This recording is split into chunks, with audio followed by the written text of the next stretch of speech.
Hello, and welcome to Back Through the Lens, where two film school friends talk about movies through the haze of nostalgia. The good, the bad, and the ones that aren't quite how we remember them.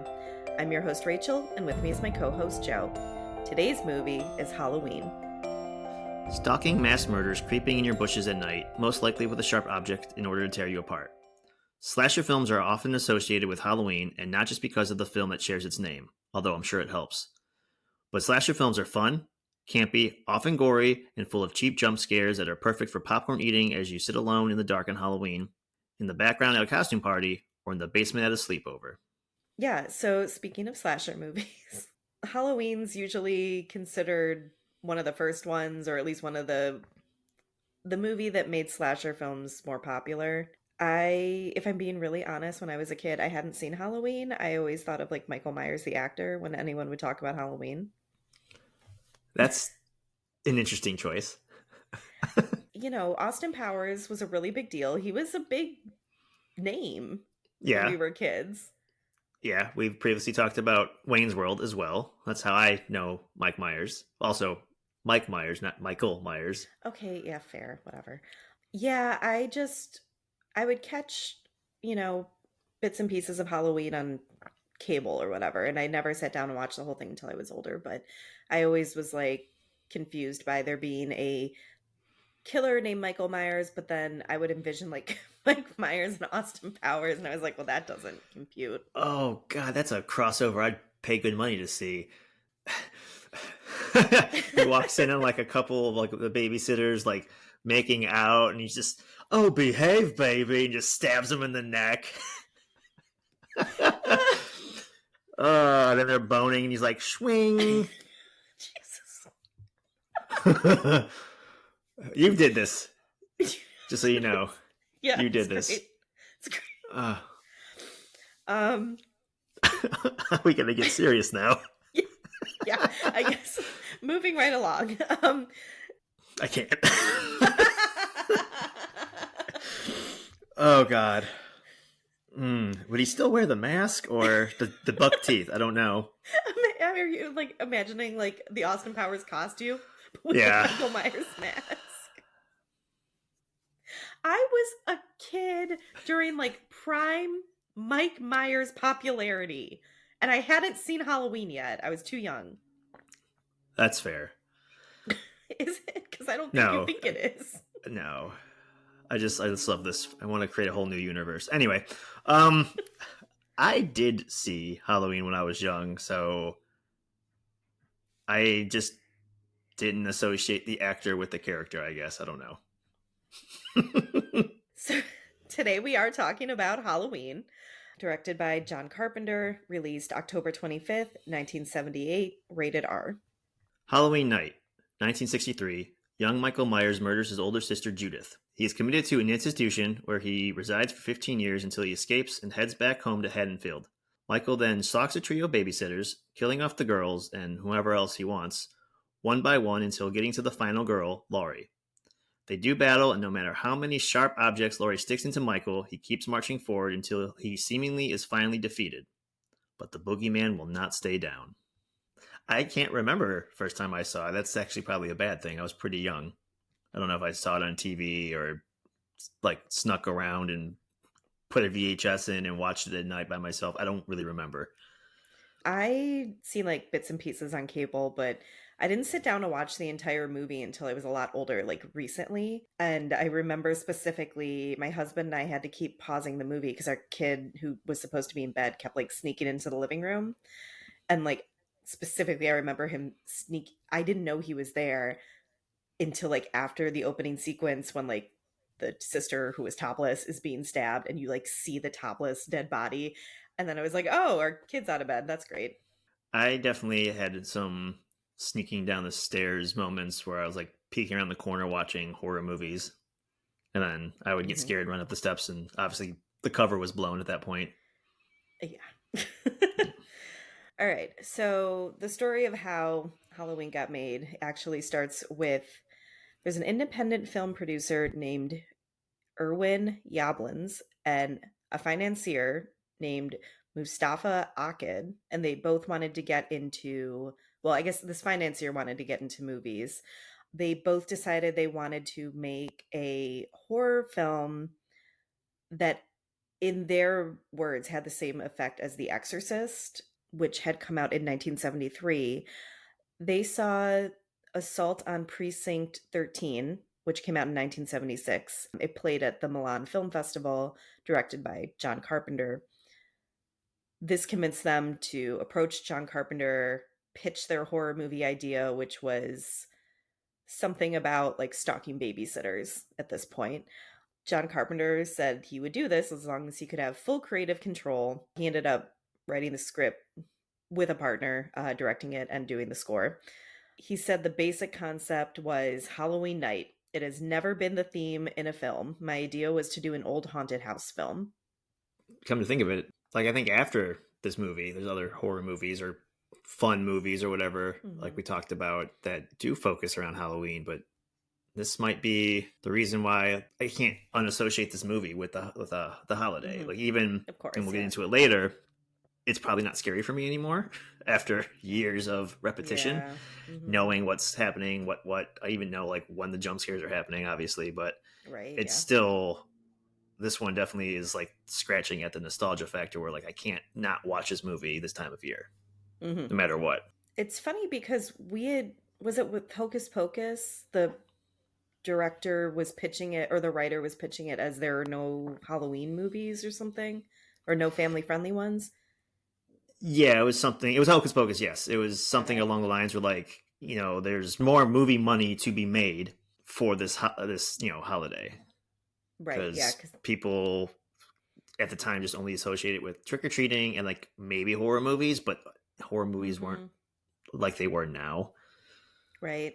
Well, and apparently Halloween wasn't like it is now either, because this isn't the first time we've heard this season that Halloween wasn't as big of a deal, and there was maybe a market to be tapped that some people saw an in with, and I mean, apparently they did. So, Right. so John Carpenter took a lot of inspiration from this movie called Black Christmas from 1974. It's directed by Bob Clark, which I don't know if you realize he also did A Christmas Story. That's amazing. Black Christmas is about a group of sorority sisters who start getting creepy phone calls, and they're eventually, stalked around their sorority house and murdered, and it's seemingly by a random killer. Like, I haven't seen it, but from what I understand, there's no motive necessarily. It's just a psycho killer. John Carpenter had asked Bob Clark what his ideas would have been for a sequel to Black Christmas. And this is an interview that Bob Clark gave. He said, John Carpenter said, well, what would you do if you did do a sequel? And I said it would be the next year, and the guy would have actually been caught, escaped from a mental institution, go back to the house, and they would start all over again. And I would call it Halloween. So we're seeing obviously Hmm. some similarities here, right? But Similarities. That's the damn plot. I know. But then he goes on to say, the truth is, John didn't copy Black Christmas. He wrote a script, directed the script, did the casting. Halloween is his movie, and besides, the script came to him already titled anyway. He liked Black Christmas and may have been influenced by it, but in no way did John Carpenter copy the idea. 15 other people at that time had thought to do a movie called Halloween, but the script came to John with a title on it. And I think what he's referring to is our financier and our producer in the beginning had the like basic outline of their story that they wanted, but Yeah. then John Carpenter and his girlfriend at the time, Deborah Hill, who also served as a producer, they took their own pass at the screenplay. From what I understand, Deborah wrote the babysitter characters and their dialogue, and John Carpenter wrote Dr. Loomis's character, and then they kind of put it all together. Jamie Lee Curtis later called them her horror movie mom and dad because she felt like she learned so much on this set, which it was her first movie, right? Yeah. So she felt like they were just surrogate parents to her. And she said she literally cried when they broke up. Aw. I know. So, depending on who you are listening to in an interview, it took either 10 days or 3 weeks to write the script. Deborah Hill has a quote.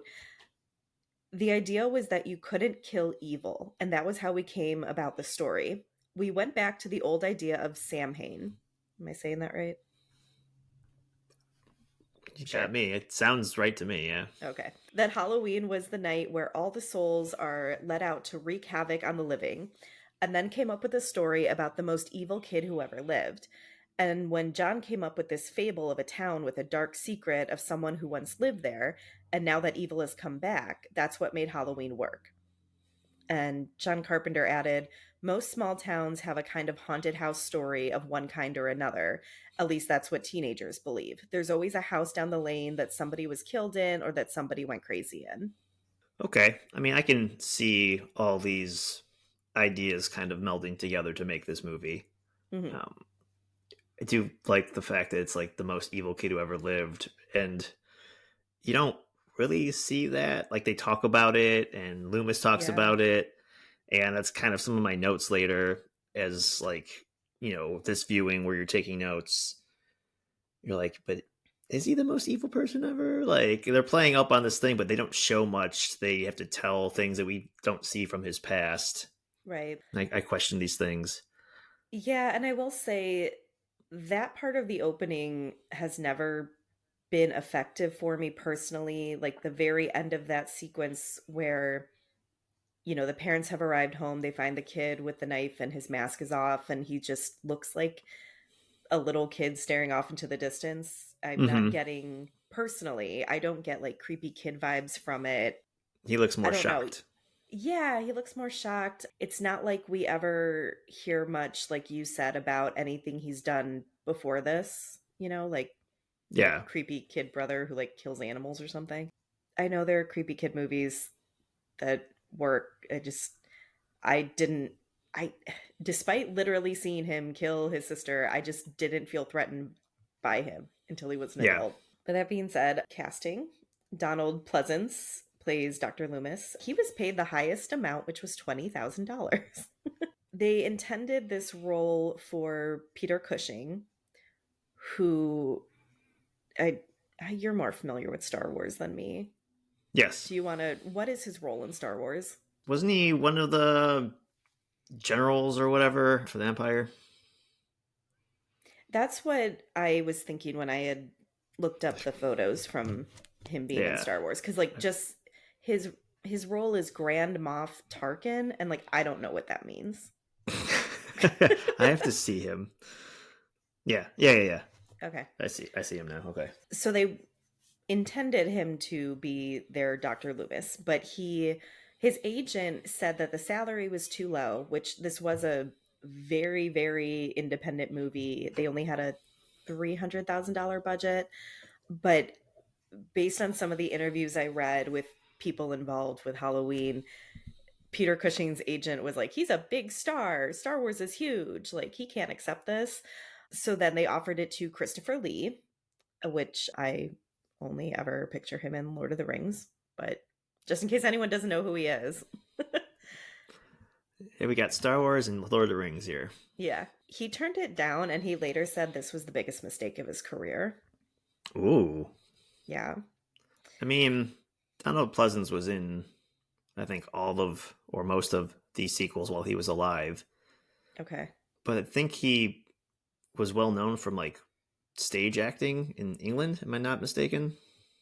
Yeah, I wasn't really sure what his background was. They were also excited to have him on set, and they always talked about him like being this, I think, elder statesman is kind of how they put it. Like he was the only experienced person there. Yeah. Hmm. I'm kind of curious what Peter Cushing, what he received in payment for Star Wars, which was also, a first time go around for a lot of people. And it's a Mm, big cast as far as like extras and people you have to pay. And they had to do all those models and like it cost a lot of hmm. money, I'm assuming, for a movie that took a big risk. So I'm kind of confused what he got paid in 77. He's like, well, he's in Star Wars now. That was an overnight success. So he can't take anything less than 21,000. Yeah, that's a good point. I totally forgot about like the humble origins of Star Wars. I mean, his agent probably thought he was doing what he should do because he's like, no, he's in a big movie now. Like this ended up doing really well. For Laurie, obviously we end up with Jamie Lee Curtis. John Carpenter originally wanted to cast Anne Lockhart, who is the daughter of June Lockhart from the show Lassie. I am not familiar with any of these people. I mean, like I watched Lassie sometimes on Nick at Night. Yes, I same. definitely remember that. Okay. But I um, couldn't tell you who a June or Anne Lockhart are, so. yeah. He had no idea who Jamie Lee Curtis was, but I think it's Deborah Hill convinced him that it would be great for publicity's sake to have Janet Leigh's daughter cast in this horror movie. Her mom, she plays the secretary in Psycho for anyone who doesn't know. And her dad is Tony Curtis, which who is still like a huge actor, just not known for horror movies necessarily. One of the other babysitters, Annie, is played by an actress named, I want to say it's Nancy Keys, but maybe there's a different way to say her last name, but I'm just going to go with this. She was in Assault on Precinct 13, which, John Carpenter directed before this. She also just happened to be dating the art director for Halloween, Tommy Lee Wallace, when filming began. I wanted to point out she is credited as Nancy Loomis in this movie and in some of her other bigger roles, like in Assault on Precinct 13. Um, I just thought this was a weird coincidence because we obviously have the character of Dr. Loomis, and then, like, Loomis gets carried on in other horror movies like Scream. Obviously, the killer is Billy Loomis. Was she credited as Nancy Loomis in Precinct 13? Yes. Okay. So maybe that's her stage name and it just was a Just coincidence, a weird, right? I It guess. has to be. Yeah, I guess it has to be. I just thought it was odd because it's not like Loomis is some common name. Linda, the other friend in this friend group, played by PJ Souls. She was cast based on her supporting role in Carrie, which came out in 1976. She played Norma.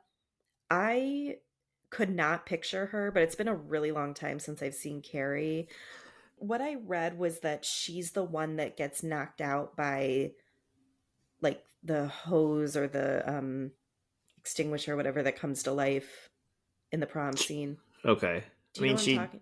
yeah, I haven't seen Yeah. the movie in a while either, Hmm. but she has the look of that time, like with the hair and everything. For sure. So Hmm. it's just, unfortunately, just generically, I'm like, yep, that checks out for me. Sure. Hmm. Don't remember Norma, but I can totally see it. Yeah. She was actually married to Dennis Quaid at the time that they were filming this. Well, I'm sorry, they were dating. I think they got married like the same year. But they tried to cast him for Bob, who is, Linda's boyfriend that later gets killed, because they just thought that would be fun. But I think the scheduling didn't work out. I did read a story though that the scene where Linda is killed and she's like in the bed topless and says like, "Do you see anything you like?" Apparently, she and Dennis Quaid were in a showing of Halloween because they just wanted to see how what people thought of it and how they were reacting. And some guy in the audience yelled out like, "Hell yeah, I like what I see!" And she had to stop Dennis Quaid from going to beat him up. Oh boy. Yeah, she was like, "Please don't do that." So that is our main cast. I also want to point out that the little girl is Kyle Richards, who is an original Real Housewife of, I want to say Beverly Hills. I'm not familiar with this franchise. Maybe that is surprising to you based on how much I bring up reality television on this podcast. I wasn't going to say anything. I Shut definitely up. don't know what the hell. I mean, I know the show. Yeah. Yeah, no. Yeah, I obviously have heard of it. I know some of the women who have been on it just because like they got famous or whatever. And I know her, like I can picture her face, but just really funny when people realized like, oh, this woman on the Real Housewives was like the little girl from Halloween. Yeah. But then it sounded like she also came back for one of the sequels, like as an adult. Hmm. I don't recall, but there's a lot of Okay. sequels. Yeah, We'll we'll get get into that. we'll get through. That'll be the second hour of the show. Just all of that, all the Yeah. sequels. So they filmed in Southern California. It's supposed to be a small town in Illinois, but I guess I didn't think much of it because you have some notes here, but you can definitely see some palm trees in the background in some of the shots, like further down side streets. Yeah. And obviously, their school has like outdoor things that you wouldn't have in a Midwestern climate. No, not at all. It. Mhm. If you're looking for it, you're like, oh, this is very possibly California. But I think for the most part, the setting it feels genuine to me. I don't typically notice the palm trees in the background, but I kind of just like watch it kind of glazed over because of how many times I've seen it. But Hmm. yeah, the school setting, it does feel a little more open than, Hmm. you know, a city that'd be probably near Chicago that'd be very cold like Yeah. 6 months of the year, Yeah. at least during school season. Well, I had read some things that pointed out that all the plants are still green. They're not like fall colors. And I didn't even think of that, honestly. I don't know. I guess I'm easy. Like some people are carrying around pumpkins. Sure. Must be Halloween. I actually mentioned that in our notes here that I noticed this time around how green all the trees were for fall, which, it's fall right now in Cleveland, Ohio, and my tree is still green because it's been very warm still. Hmm. But I didn't really notice that till you mentioned the establishing shot and like the painted leaves being dropped in front of the camera. I was like, oh yeah, those are Hmm. very fall colors. And then it's Hmm. like a panning shot of Laurie's street to her house, and like everything is bright green. I'm like, huh. But then I instantly forget because like I see pumpkins and sweaters and scarves, and like I don't care how green the trees are. Yeah, I like I said, I guess I'm just very willing to be sucked into whatever story they're trying to spin. Right. So, as we mentioned, this is supposed to be a town called Haddonfield, Illinois. Deborah Hill, the co writer and producer, her hometown is Haddonfield, New Jersey. So, she named it after her town. The house that they used to stand in for the Myers house, it actually was very rundown and dilapidated in real life. The way we see it in most of the movie, that's really how it looked. They shot the opening scene at the very end of the shoot. That was the last thing they shot. And they spent a day making this house look like people actually lived in it, like putting up wallpaper and bringing in furniture. They also shot it really quickly too, partially because they had to do all this work just to get it looking right. They only had so many days they could afford to shoot. And then they also could only use that child actor for, I want to say it was like 6 hours or something. Well, good thing he was only in one shot. Yeah, actually, Deborah Hill's hand is the stand-in for when the sister's being stabbed. Yeah. Yeah. I didn't know that, but I knew it was definitely not a child. Yeah, I guess I didn't pay that much attention to it. Hmm. Another one of those things that like now I would like to go back and watch it again, like knowing these things. But so we start the movie with kind of a lengthy opening credit scene that I feel like we don't see much of anymore. Yeah, you're right. It's kind of a time, and I like it. It definitely, for me, brings, well, besides nostalgia, tension, because you're just static for a minute and then just slowly zooms in on a jack o' lantern, which Hmm. typically isn't too scary, right? But Yeah. the score that he writes helps, Yes. and for some reason, the very like painfully slow zoom in, I think, helps build the tension Hmm. to where like it cuts to black for a second, and you're sitting there in the dark, like, well, now what? And I think you're more anticipating something to like flash on the screen and jump out and scare you than Hmm. anything else. So like you're getting into your own head, or at least I am. Yeah. Yeah, I agree with that. I also wish I could have seen this before becoming so familiar with the music because like I knew the theme song to Halloween before I ever saw Halloween, and that is what makes it so effective. It's funny because so John Carpenter wrote this himself. I believe his father was a music professor at a university, but in test screenings, there was some feedback that it wasn't scary enough, and he added this score in particular because he thought that would make it scarier and develop more atmosphere. And like, yes, good job, sir. Yeah, very, yeah. And he really made it sound like I don't know, it's just me playing around with my keyboard, and then it's just this iconic thing. Hmm. Maybe you knew this already, but in the credits, the score is credited to the Bowling Green Philharmonic Orchestra. That is his hometown, Bowling Green, Kentucky. There is no Bowling Green Philharmonic Orchestra, there's just John Carpenter. Yeah. Well, it's kind of fun that he made up some sort of almost like a pseudonym for Hmm. him playing on his keyboard after his hometown, and Deborah Hill got to name the fake town after her Oh real yeah. hometown. That's kind of fun. Mm-hmm. That is, yeah.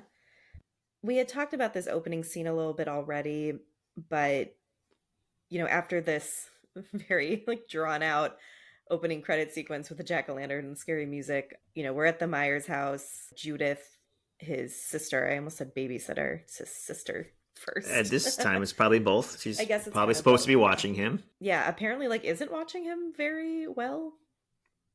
Isn't there like they start making out on the couch, her and the guy she's with, Hmm. and she's like, one of them says like, Michael's around here somewhere, Yeah. somewhere, just somewhere. He's not peeping in through the window.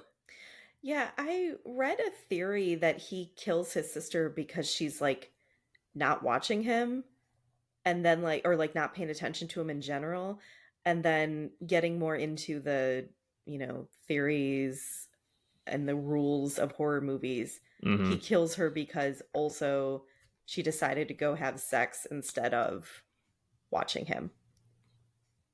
And I don't Sure. know, we don't really ever know why, right? No, I don't need to know Okay. why. I feel like you dissect. If he's supposed to be this pure evil thing, there's no reason. So I don't Right, care, I that's guess.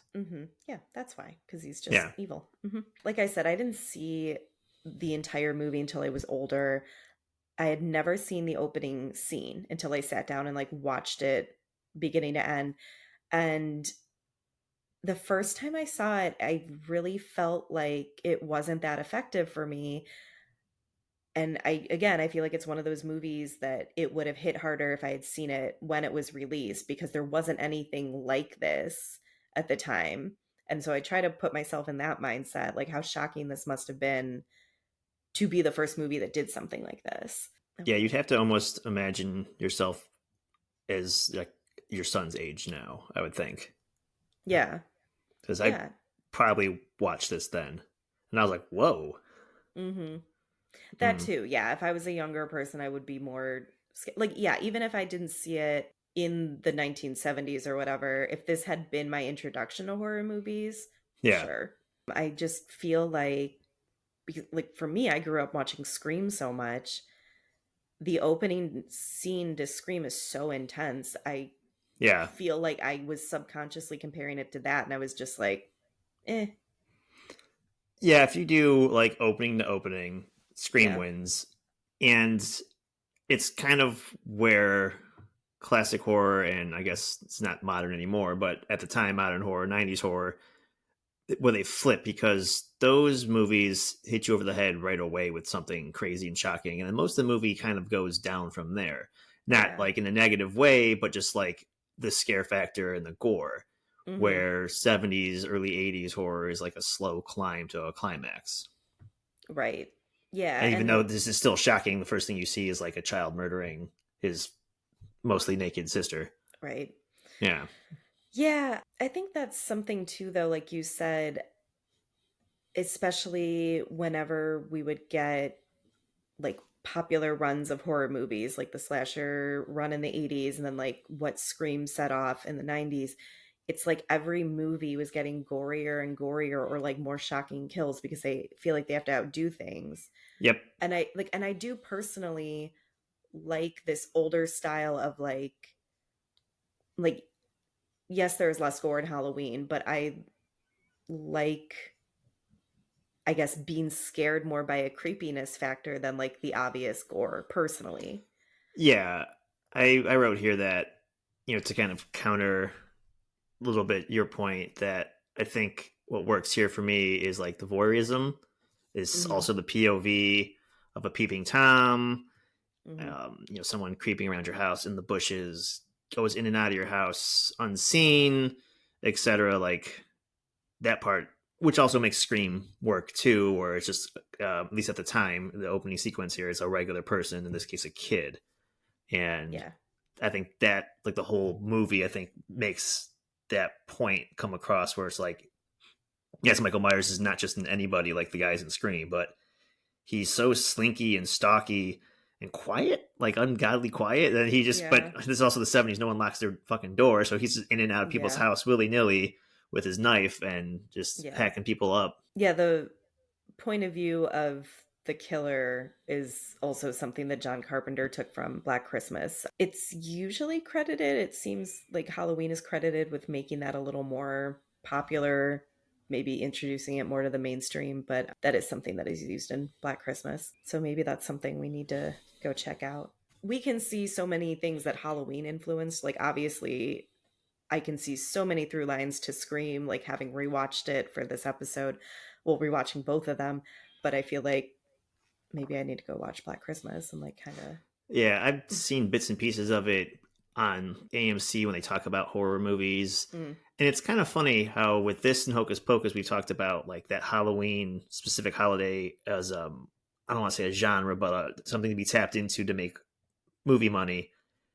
Which what 3-4 years prior they said the same thing with Black Christmas, but Christmas movies have been around. They're like, we need a horror Christmas movie. Yet that came Yeah. out before a Halloween based horror movie. Yeah. I find that interesting. Yeah. Yep. Like the Christmas market was so overtapped, they had to make it scary. But like, oh, what about the one like 2 months prior? We should do something with that. With the witches and the scary kids and the candy. I don't know. It's weird. Yeah. I've never seen Black Christmas, so I didn't know about the whole POV thing. This time around, though, it bothered me because, again, overthinking while I take notes. Yeah. I never noticed it before, or I'm trying to think about it when the first time I saw it. So, like, I don't know, 50 years ago. And when it's revealed it's the kid, you're like, oh my God, that's shocking. And you kind of forget the whole sequence that leads up to it. Watching it this time, knowing it's a kid, I realized that the height difference bothered me in the POV. It grabs a knife and it's clearly not a small child's hand. But then like they come around the corner and they go through the dining room set, whatever, and I'm thinking like, okay, where should that eye level be? And I mean it is, and I'm not a tall person, but it is like above my head. I was like, wait a minute, sir. Like, can we just get like a low camera angle for this? But that would obviously Yeah. reveal the height of this murder. So there goes the shock factor at the end. Oh, right. I see what you're saying. It's funny too, like having done the research for this episode, realizing just how low budget it was, that of course you had to have like a random crew member stand in for him. Of course you had to make do because you only had this kid for so many hours because legally they can't work like Right. a real shift or whatever. Yeah. I forget how it came to be, but I think there's a crew member that plays, well, it's called The Shape in this movie, but Michael Myers is just like, hey, you're kind of a big guy on set. Put this mask on and walk around for us. Yeah. And we mentioned that the kid doesn't look scary. He just looks like a big doofus at the end, in my opinion. I kind of wish we never saw his face, even as a kid. Like if they just had the camera behind him when the parents came in, like kept that shot and just had the parents pull the mask off of him, but from the kids from behind, so you don't have to see his face at all. A, keeps the mystery, but B, like it just, the kid's face just didn't look, like you said, doesn't look scary. Yeah, I guess to me he just looked like a perfectly cute little kid, and so it was hard for me to connect the dots with like him being the I don't know, the person that was in the mask that we just saw with the eye holes. Right. But I did read that the actress that played his sister, they had to do a lot of takes for her death scene, and that involved constantly like scrubbing the fake blood off of her. And I don't know whose task it was exactly, but they were very rough and like her skin was getting really raw, and maybe they were just trying to be very complete. But I guess according to her, Jamie Lee Curtis eventually stepped in to be like, you guys are gonna like slough her skin off, like just let me do this. Yeah. And they like bonded over Jamie Lee Curtis constantly having to wash the fake blood off of her. Interesting. Yep. But this also rolls into the whole just how indie this production was, that we'll get into too as we move along through the movie, but like everyone was doing various jobs and like helping move props and different things because like it was just such a low budget thing that it ended up being very communal. Oh, and yeah. That's apparently what the actor who plays Loomis, Donald Pleasance. Yeah. He was apparently delighted to be on the set with all these like young people, and he wouldn't even go home after his like shots were done for the day. He'd just stay and hang out and like help them move things and like set up the camera again and stuff. That's awesome. Yeah. one quick note before we move on, just Hmm. because we talked about it last week and you keep bringing it up. Hmm. Parallel with the opening sequence with Halloween and Scream, it's like the only two movies I can think of where you have an opening sequence with a murder at the end and the parents come home, like, I wouldn't say just in time, but not quite just in time. Obviously, That's a good different point. effects in both movies, but Black Christmas influenced Halloween, which influenced Scream, and so on and Yeah, so on. interesting. That stuck out to me in Scream, but like again, you've seen, I'm sure, way more horror movies than me, so like you would know more if that was as unique as I thought it was in Scream. Do we go to the scene where he escapes first? Like when the Dr. Loomis is driving? Yeah, Okay. I'm sorry. Like the way it looks when Michael Myers is like escaping and like crawling over the car, like and like who knows what actor they put in it or what crew member this really is. yeah. This Um, sequence is, I mean, definitely you can tell it's independent, low budget. it's It's okay. there just to tell the story that he escaped, and Hmm. that's all we need. Yep. I personally really like the establishing shot we get of Haddonfield. Was it 15 years later? We know that Michael Myers is out now, but this like establishing shot with these fall colored leaves coming down. You had mentioned it before, but yeah, they had to like paint the leaves because there were no fall colored leaves around in Southern California. And they would like drop them in front of the camera and they'd finish the shot and then they like scoop them all up, clean up the street and like do it again because they couldn't just get like more leaves because they didn't have the money. Yeah. I guess I meant to say this when we were introduced to Dr. Loomis's character, but his name was taken from Sam Loomis, a character in Psycho. He is the boyfriend of Marion Crane, played by Janet Leigh, the Hmm. real life mother of Jamie Lee Curtis. There are a lot of horror movie connections in this one. This was a complicated one to research. Yeah. Well, it's a lot of uh, fanfare too, at least to John and Deborah. It seems like. yeah, definitely. I did think it was probably unintentionally, but I was laughing at the scene where Dr. Loomis is trying to convince maybe it's the sheriff, but the cops or someone that Michael Myers has escaped and this is a problem. And oh no, he's not even in Haddonfield yet. It's I would assume the It's guy who runs like the the. doctor, yeah. When they're like, he can't even drive a car because he's been institutionalized for 15 years, and he goes, he was doing very well last night. Yeah, there's some lines that I don't know if are supposed to be funny, Hmm. but it is. I don't know if it's because of the context of the situation, how serious it's supposed to be, or Donald Yeah. Pleasant's performance, because he's just very serious the whole time. And there's Hmm. sometimes where he's scarier than Michael Myers, honestly. Hmm. He was doing very well last night, and it's just like he's making a point that like you're wrong. I'm right. This guy is evil, and I know he's in and outs, and we have to go stop him. But Hmm. it also just sounds like he's like trying to make a rebuttal that, like, I don't know. If you Yeah. take it the wrong way, it's very silly. So something that struck me like the first time I saw this, Lori keeps catching glimpses of Michael Myers like out the window at school, and we see her kind of following her walking to school even, or looking out the window of his like rundown house. Like we see the point of view kind of thing again. I guess again, I'm thinking of Scream because when I first saw this, that was the only like other real slasher movie I had seen. I was surprised at how much was going on in the daytime. Like, I don't know. I just always think of it as like, okay, it's nighttime. The slasher's going to go like stalk people now. Right. I And I'm not saying good or bad. I was just surprised. Yes, yes. I think part of that makes it scarier because Mm-hmm. we generically, both at home and while watching a scary movie, feel that the sunlight is like safety, right? Like Yeah. nothing can happen to us in the day. And Mm-hmm. I think that's part of the creepiness of these following these girls around and no one seems to be bothered by it. Yeah.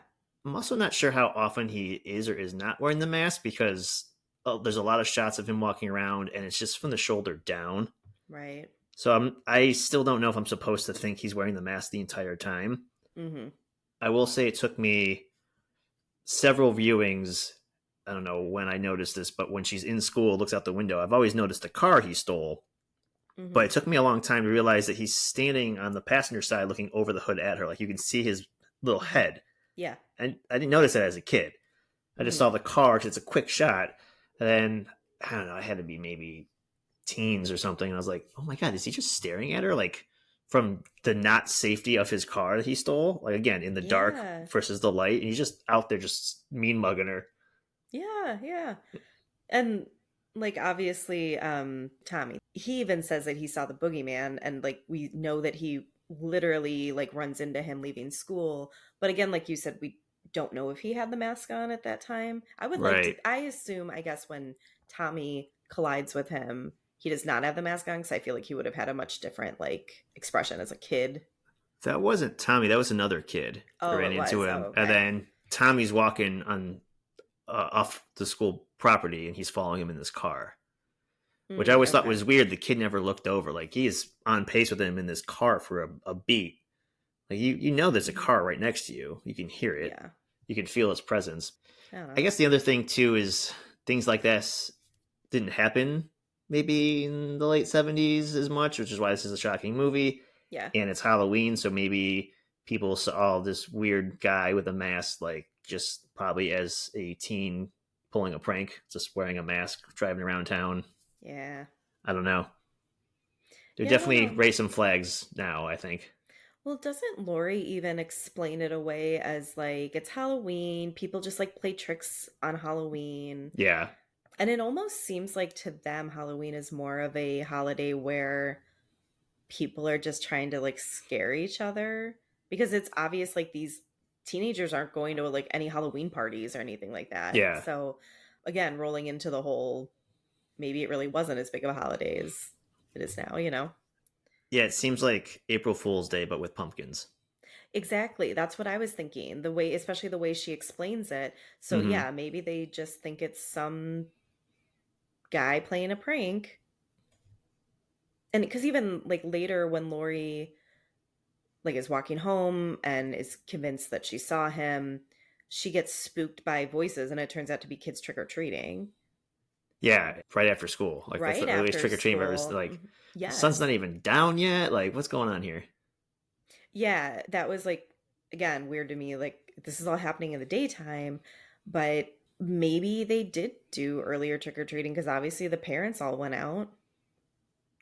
I Yeah, don't I know. know we'll probably get to this as the movie, comes to its end here. But Hmm. where the hell are all the parents in this damn movie? Yeah, There's just nothing but babysitters. yeah. Like I said, it struck me this time watching it back that they are all just totally content to be babysitting on Halloween. Like I said, not going out, no other plans, but all the parents apparently have plans. And I guess we assume the kids have already been trick or treating. Right. So I don't Yeah, know. I don't know. It's weird. I would So, really like to know if this was what Halloween was like in the 70s, like not really a big thing. I wonder if Halloween in certain towns, in certain eras, like they just did it on whatever weekend was close. And it's going to be a weird parallel, but like St. Patrick's Day, not every big city has a parade on the day of because you have to shut down the city. They'll do it Yeah. a weekend close to it just to Hmm. celebrate, but still, keep business hours. Yeah. Are they dancing at City Hall still? Like, what's going on? I know, I kept thinking of that too. But you were talking about the St. Patrick's Day thing. Yeah, there are school districts that will, be like, please go trick or treating on the weekend. Like, please make it on the weekend and not, so they're up late on a school night. And there Right. was recently one Halloween where I live that they did change it to like a Friday or Saturday because there was state testing like really close to Halloween and they didn't Mm. want to, get in the way of that. But I did want to mention though the mask that Michael Myers wears because this is kind of our first time seeing it. Why are you laughing?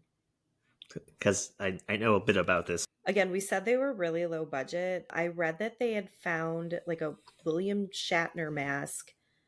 I thought they said on like Hollywood Boulevard or some, you know, busy street. And it was like $1.99 or something like that. Just real cheap. And they, I don't know, destroyed this William Shatner mask so that it doesn't really look like William Shatner anymore. Right. Yeah. Thank God. Hmm. So the art director, Tommy Lee Wallace, who was he dating? Annie, right? Yes. Yeah, okay. He widened the eye holes, spray painted the flesh a bluish white. In the script, it said Michael Myers' mask had the quote, pale features of a human face. And there was an interview with Deborah Hill where she was talking about this, and she said, it truly was spooky looking. I can only imagine the result if they hadn't painted the mask white. Children would be checking their closet for William Shatner. She said the idea was to make him almost humorless, faceless, this sort of pale visage that could resemble a human or not. Yeah, I mean, I've always heard that it was William Shatner, and they found it or bought it or whatever. Hmm. And yeah, that would be hilarious if they didn't. Like, well, how would you not doctor that up? Like, I feel like first of all, you probably run into some copyright laws here. Yeah, I'm assuming it's Shatner from Star Trek. I would imagine like yeah. that's the costume. Hmm. Um, Well, but yeah, they now, obviously would have been sued. now I'm having a hard time taking this seriously because I was imagining Mike Myers as Austin Powers doing the movie. Now I see Shatner Hmm. stabbing people in a very Shatner way. I did read in my research, I can't remember who was giving this interview, but they originally had tried it with a clown mask that was just a smiling clown mask with like red hair. And they did agree that it was creepy in like the test screenings. They agreed there was a creep factor. But then they ended up liking this one so much better because it was emotionless and you couldn't really tell what he was thinking or anything. And I mean, I agree. I feel that way with Scream too. Like I feel like this isn't a human attacking anymore. Like I don't know. I especially with Halloween, I always was under the impression for some reason that Michael Myers was supposed to be immortal. Maybe it's Yeah, because or supernatural in some way. And I don't yeah. know why. Because that's like I was surprised when I finally watched the whole thing that it's like, oh, you were just a kid who killed your sister, like a human being. Oh, we'll get into all Yeah, I that. know. We'll get into I know. But There's yeah, threads to be pulled, I guess. but I personally find it incredibly creepy when it's a mask that doesn't move. It gives me this feeling of not that you would be able to like reason with them anyway or anything. It makes me feel like it's not a person. There's not even motivation. They're just here to like kill you. Like I don't know. That is scarier to me. I agree. I mean, the clown would be creepy, but that becomes a whole like genre of horror movies with people being afraid of clowns and Yeah. whether it's funny or not, or if it comes across creepy, which I'm sure in the test screening it did. I like just the like you said, the emotionless face. It also went with the character's name, at least how is it credited as just the shape. So giving him just a face shape as well, kind of Hmm. making him like a blank canvas of murder, Yeah. I think kind of works for me. Yeah, that's a good way to put it. A And like a blank clown, canvas of murder. and a clown mask, I think would stick out too much because he's Yeah. Yeah. like I know it's Halloween. We have these theories of how come he's doing all this in the daytime, but I feel like something more colorful and outlandish, even if it's creepy, would make him stick out more. And this Hmm. jumpsuit that he steals from murdering somebody and this mask gives him this just kind of almost like blends into the background type feel. Yeah, he really does. We get to this scene where Lori is walking home with her two friends. I kept thinking that she did not look like a high school student to me. And I said, like, well, maybe it's the outfit. Maybe these are just dated outfits. I found out later that not only was she 19 when they made this, which she looks older than 19 to me, but maybe I just don't understand. I think some scenes she looks a little older. Some scenes I think she looks like she's in the right age. Okay. But I think this costume does make her look more like a teacher than a student. I agree with you. Yeah, but I also think maybe it was the fashion back then too that they just dressed so differently that it reads as older because of like who we would see now wearing an outfit like this, like the sweater and the knee socks and everything. But I found out that she had bought her own clothes at JC Penney for the whole Hmm. movie. She spent like about $100 and the rest of the cast basically like wore their own clothes that they already had. Interesting. Nice. Yep. Very So low she, budget.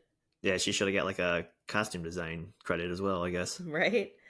I feel like though, like yes, I understand what you're saying about different fashion, different times, but when they're walking, the three of them walking together, she doesn't fit in to me with the outfits. Like the girls are wearing something that in my head they look like of the time and they Mhm. look like they match, where Lori looks like she is their babysitter. Like she just this Mm. her outfit makes her look older than the two girls, but in a lot of ways maybe she kind of is. Maybe like not physically, but mentally.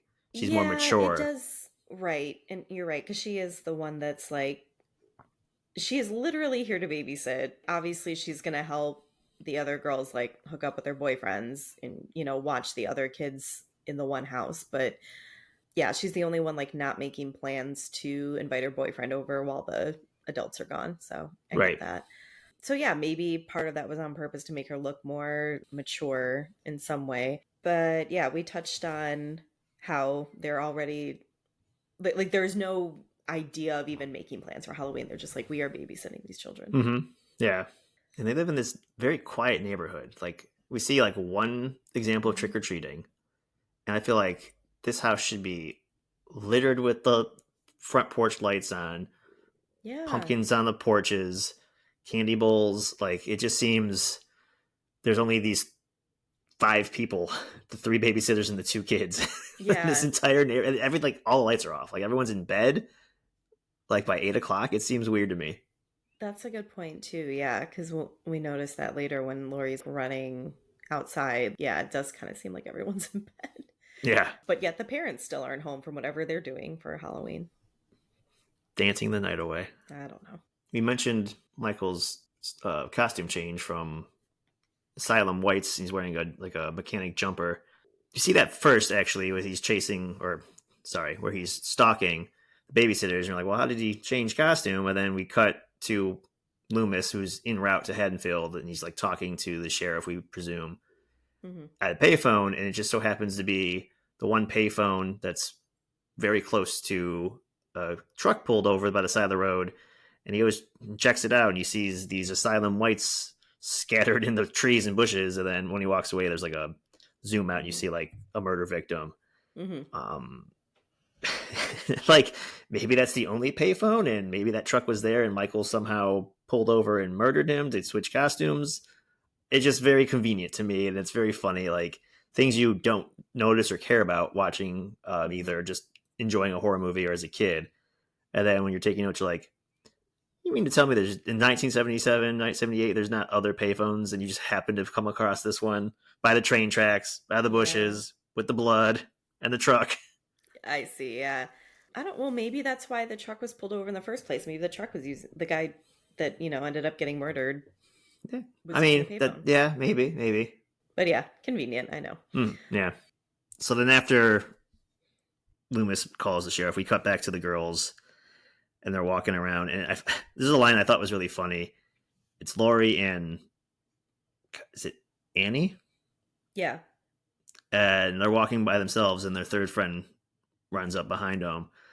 And like, oh my God, you left me, blah, blah, blah. You're supposed to wait. And Annie's like, we waited 15 minutes and you totally never showed. And she's like, that's not true. Here I am. Yeah. Like, I don't know. It tickled me this time. And I laughed pretty hard. Like, not wrong. Here she is. Yeah. Ditched Wait, her. is Annie the one that they didn't wait for? The brunette? And I think Annie's the one that always says totally. No, I think that's Linda, Is it the the other way blonde. around? I don't know. Yeah. I get them confused because they both get murdered. Yeah, and I mean, I know. Yeah. They're pretty much the same person except for all the totally. That being said, I thought the whole sequence with, when they're finally at their babysitting jobs and Annie's babysitting Lindsay, right? The little girl. Mm-hmm. And that Michael Myers is like stalking around the house and like watching her. Because again, we get some of the point of view stuff. I don't feel like the point of view is so striking the rest of the times they do it, partially because you're not doing the POV for like the actual murders, but also you couldn't not notice it in the very beginning because of the mask and the eye holes. But no, the creepy factor like totally worked for me, especially the foreshadowing when she's getting frustrated at the dog and she says, like, she's talking to Lori on the phone. She says, I'm about to be ripped apart by the family dog. And poor dog is about to be killed, as is she. Speaking of the dog, though, my screen was so dark when I was watching this. I could barely see what happened. Like, I assumed the dog was killed by Michael Myers, but I could barely see anything. I don't think we really see anything because I don't see much You see, like, of any of the murders, but well, Michael is kind of like, you assume he's like holding the dog and the dog's kind of like sliding down to the ground or something as if he's like strangling it. Like I yeah, just saw like kind of a dog leg and I couldn't tell what was happening.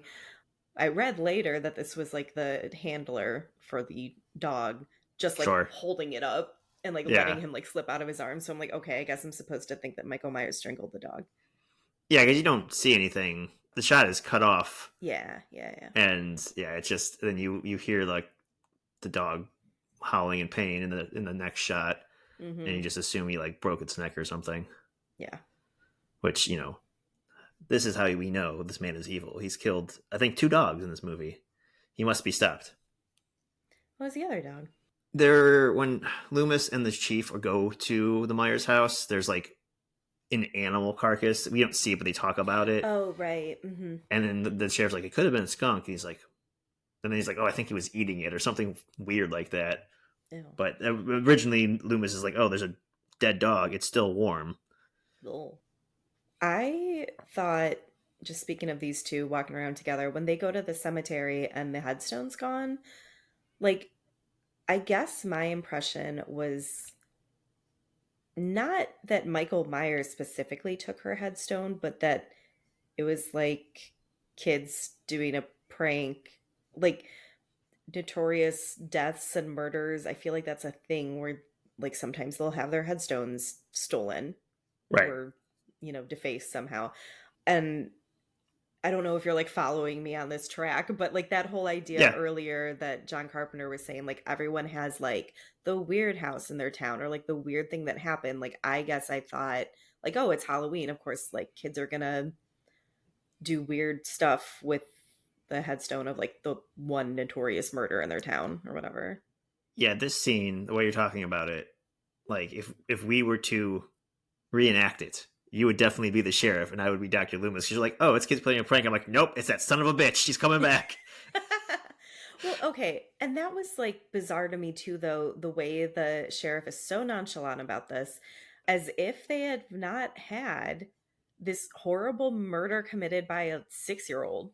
Hmm. Like, I know it's been a little while, but it still happened. And he's acting like, oh, nothing bad ever happens here. It's like, well, actually, one really bad thing did happen here. So, like, it could happen It could, anywhere, yeah, even your, yeah, sleepy town that you seem like not really concerned about.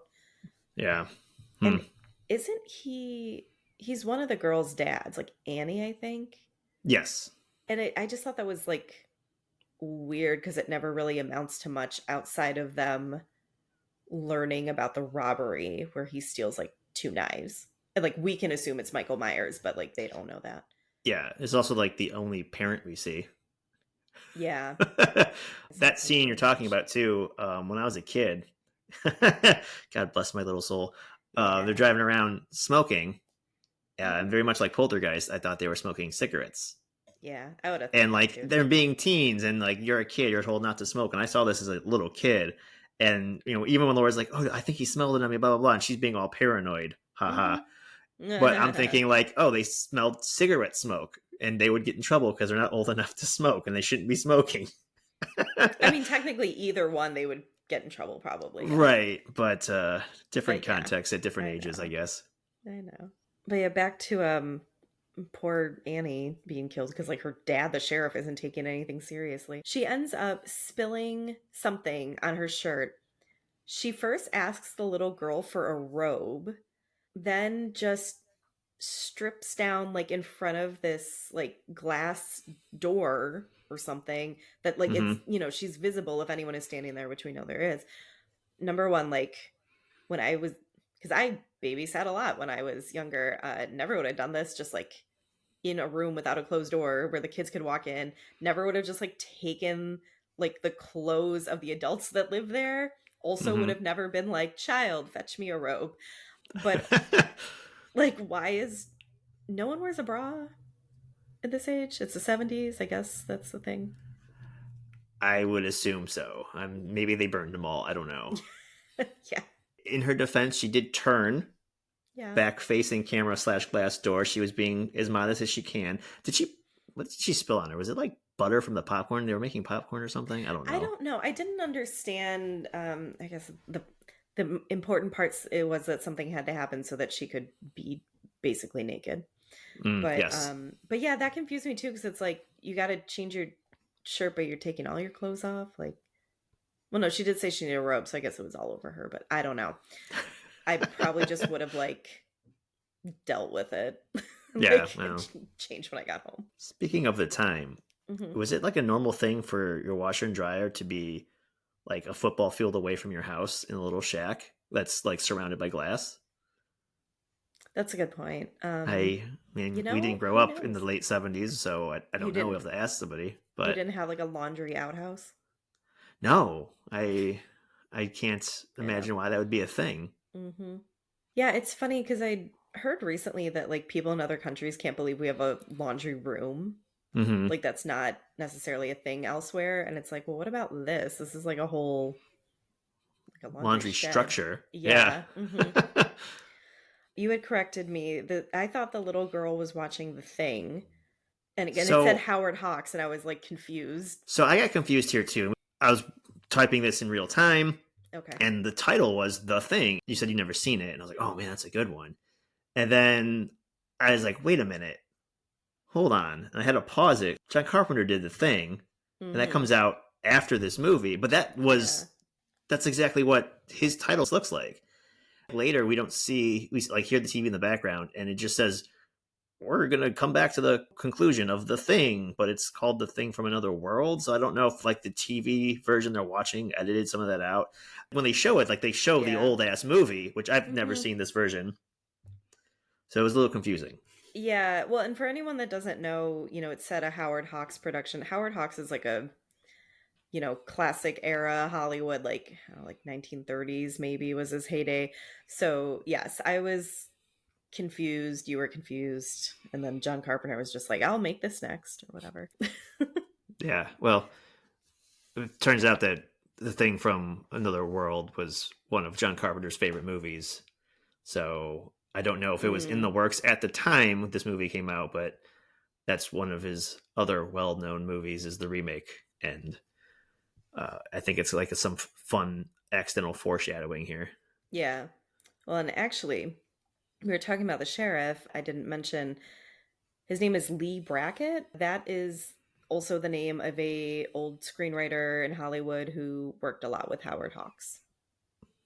Hmm. So, Again, John Carpenter's just playing fanfare to himself, which is fun. You're doing this little independent movie, and you're going to make these little hmm. nods to your favorite movies that inspired this movie. Why not? Hmm. When we get the little bit of Dr. Loomis telling the sheriff, like, death has come to your little town, and the sheriff says, more fancy talk. Yeah, these two are not getting along, and then he Loomis is like pushing a little aggressively about this Hmm. Michael Myers character, which we understand why through his dialogue alone. We've only really maybe seen, including the very beginning, two murders and then maybe a dog, Hmm. because nothing's really happened yet. Yeah. And like the town's on lockdown or sleeping. I don't know what's going on here. And the sheriff clearly doesn't want to hear any It's of a this. But lockdown or everyone's sleeping. yeah, I don't. It's like it's so quiet, Yeah. and he doesn't want to listen to any of this. But he obviously like he has to take his job seriously. If there's a threat, he's got to see it through. Which good on him. He is Hmm. the keeper of the law in this little town. Well, I just It's like just how he's like, oh, a doctor with your like highly educated way of saying things. And it's like he's yeah, literally just like, I mean, okay, this does sound traumatic. Death has come to your little town. I mean, but there is a killer on the loose. Like, how are we all just ignoring that part? Except poor Dr. Loomis. poor Dr. Loomis, Like, no poor one will listen crazy to Dr. him. I Loomis. know, right? Yeah, and like literally, I think they're standing outside the Myers house when they say this, and it's like, shit went down here. Hmm. Like, it can happen. I wanted to know, again, we get more dialogue from Loomis than we see anything else with the relationship, him and Myers. But how does he know that Michael Myers waited specifically for 15 years to come home this specific night? Like, he is very sure of himself that this escaped convict, murderer, or whatever you want to call him, Hmm. definitely drove home to Haddonfield, Illinois, and definitely came back to his old house to stir up the city. Maybe all the time he spent working with him, but he said he didn't talk, right? That's what I thought he said. It's like, for 15 years he stared into a wall and I looked into his eyes, the devil's eyes, blah blah blah. I'm like, so how do you know his plans? Like, I don't understand. I don't know. He's smarter than all of us. He has his medical degree. I don't know. And his fancy talk. Yeah, his fancy talk and his big city learning. We're just gonna like assume that he's like the expert on Michael Myers. I think that's kind of fair. That's fair. Because even he knew enough that he was like, I was trying to rehabilitate him, but then like years into it, I realized he's just evil and he should never get out. So there's obviously he's learned something. Yeah, he's learned something. Yeah, So that's fair. Overthinking. it's okay. On to the murders. On to the murders. I don't really have notes about Annie's murder, except I noticed that he's like choking the girls, but he stabs the boyfriend. Mm-hmm. But then, like, I think he stabs Annie after he chokes her. But did you happen to notice, though, she literally goes like cross eyed when she dies? It's a very ridiculous death Oh, scene. in the car, In the yeah. car, yeah. Yeah, Um, she plays it up a little bit. oh, yeah. I do like that scene for like the obvious scare factor, because she goes to go pick up her boyfriend and gets in the car, and there's a beat, and she's looking at the windshield and it's all foggy. And Yeah. even as a kid, I was like, "Oh shit, I know what that means. Someone's been in there just breathing it up like a creeper, Breathing it up. mouth breathing probably." We know. Check the back seat, get out of the car, and she's just like Hmm. on the windshield, like trying to clear it with. I know my first thought would be put the Well, defroster on, I guess, but yeah, I think she's just trying to figure it all out, of and course, it's just yeah, not soon it's enough. Yeah. yeah, Hmm. she's very innocent here, Yeah. and but yeah, it's one of those things where the audience knows, because we know, we see the point of view of him walking around and stalking her as she's Hmm. washing clothes topless or whatever the case may be. So we Yeah. know he's in the vicinity. So once we see that Yeah. fog, we're like, oh, there's where he's at. I really like the entire sequence with Linda and her boyfriend, starting with they obviously just had sex, and he says, I'll be right back. Oh yeah, And of course, in my head, all I can think of is Stu and Scream going like, I'll be right back when he's like making right. fun of Jamie Kennedy's character. But yeah, so in the horror movie rules, like both of them they have like sinned. They have condemned themselves. Yeah, now it's a matter of time. Exactly. I thought it was interesting though that John Carpenter really distanced himself from this. He said, it's been suggested that I was making some kind of moral statement. Believe me, I'm not. In Halloween, I viewed the characters as simply normal teenagers. And in a separate interview, he said that reading the film as any sort of morality play with these horror movie rules has completely missed the point. And Deborah Hill, the co-writer, producer, she was asked if there was a reason that the girls who have sex and like do drugs get killed. And she said there was absolutely no intent for that to be the underlying reason. I was raised a Catholic schoolgirl, and what leaked into the script is my Catholic sensibility. It was totally unintentional. So there might be the undertone of, some sort of moral compass here, Hmm. that leaked through, unintentional, as she says. Sure. I think when you're doing a movie like this, and as you said, like in Scream, Jamie Kennedy's character talks about the rules of horror movies, and what movie are they watching on TV? They're watching Halloween. And so like it's credited as these like, the godfather of these rules, and whether it's intentional or intentional, one can just Yeah. speculate. If I'm taking these quotes as gospel from the people that wrote and directed and produced the movie, Hmm. my then assumption would be, my speculation would be that the reason these teens that are inebriated and having sex get murdered is because they're distracted. Hmm. Like he's literally creeping around the bed. He's watching the sister make out. He's like, they're not paying attention to their surroundings, or they Yeah. are not fully sober to realize what's going on. And Yeah. so it's almost like it's like a lion picking off a weak gazelle. So you go after the easy target, Hmm. where Lori's sober and the only thing distracting her is like taking care of children. Yeah. I had that thought too, that, like you said, if this really was, unintentional, I feel like it's Lori's characterization as like more of a prude, if you will. She's the only one, like, this is how you get her alone with the kids, because everyone else, the other two girls, went to like be with their boyfriends, Mm-hmm. and they all agreed that like Lori would end up babysitting the other kid too, so they could be with their boyfriends. It's sort of a matter of there have to be reasons why she's separated, and like Yeah, how all of this works out in order of like the kills and Lori being the last one. Like, I can understand in a way how they just needed a reason for everything to work out the way it does. Like, why isn't Lori meeting up with her boyfriend? Well, okay, she doesn't have one. And it could have yeah, just been as simple as that, that she doesn't have a boyfriend. But then they turn it into like, this is her character. She studies too much. And what she said something, I think, like, boys don't like me because I'm too smart or something. mm-hmm. Something like that. Yeah, So it does. I could kind of see them. I could see how this might have been unintentional, I guess, is what I'm trying to say, even though I guess now it's just been repeated so much that it's hard not to see it. Yes, but I think you're correct too. Like, there has to be something distracting all these other people, because especially like that's why he's able to trick Linda before he kills her, because she just thinks that's her boyfriend coming back into the room.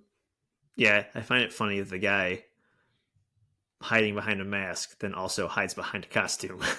Like he puts a That's costume true. over his Yeah. costume.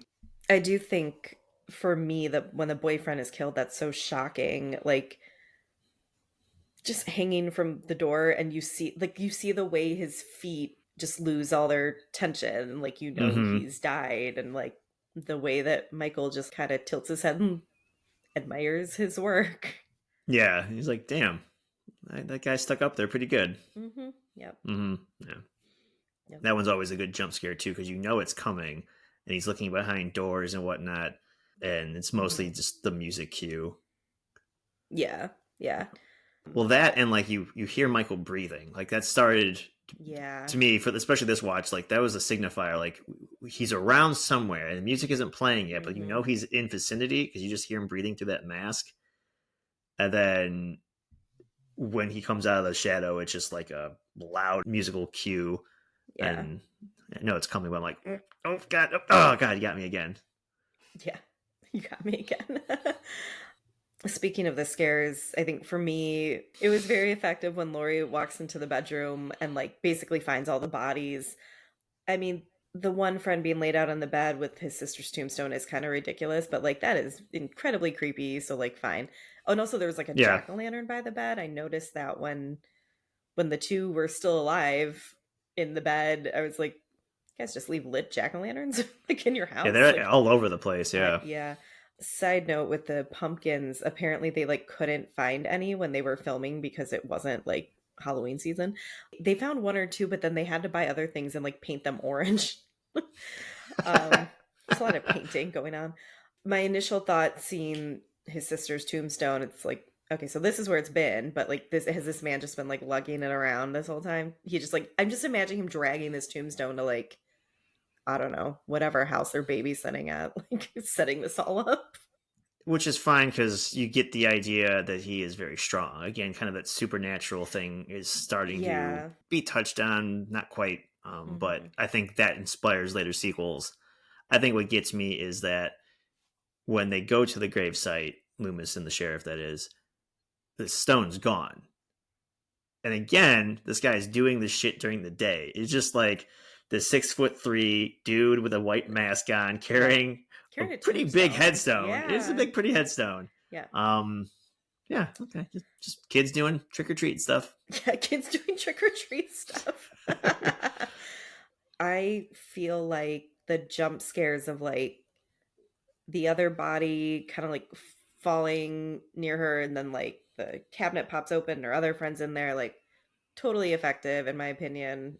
And then I totally love the shot of him like slowly coming into focus behind her, like from the darkness. Yeah, that's a good one. I guess I find it hard to believe that he missed when he tried to stab her. Personally, he just seems like he knows what he's doing here. Yeah, I guess you break it down too much. You're like, yeah, he could have easily got Yep, her. But maybe her spidey senses were more acute because she hasn't been doing drugs. She maybe that's got out of the way true. in time. She was more aware of her surroundings, and her her body was functioning at a high level versus the other one's like, give me another beer. Yep. Let's smoke some more pot. Woo! Oh, Okay, you're my which boyfriend. you're my boyfriend. Stab murder. Did she not literally smoke anything when they were in the car earlier? Was it only her Uh friend? when it was a cigarette, wink wink. Yes. No, I believe she did, but barely, and she Okay. that was also like hours ago. Yeah, fair, Um, fair. Okay.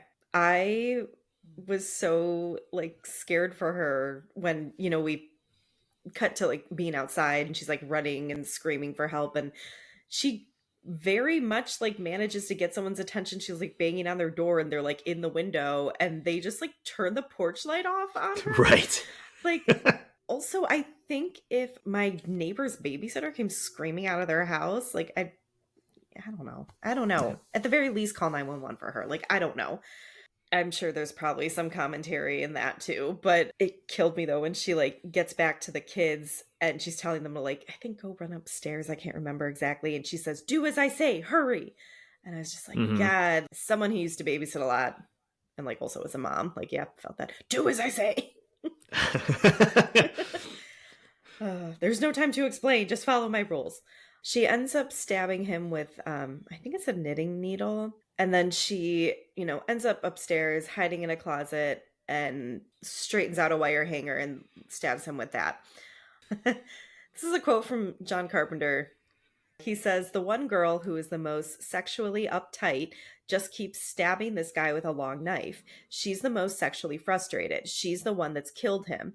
Not because she's a virgin, but because all of that sexually repressed energy starts coming out. She uses all those phallic symbols on the guy. hmm. Um. This is A like few. definitely not the reading I had on it. No.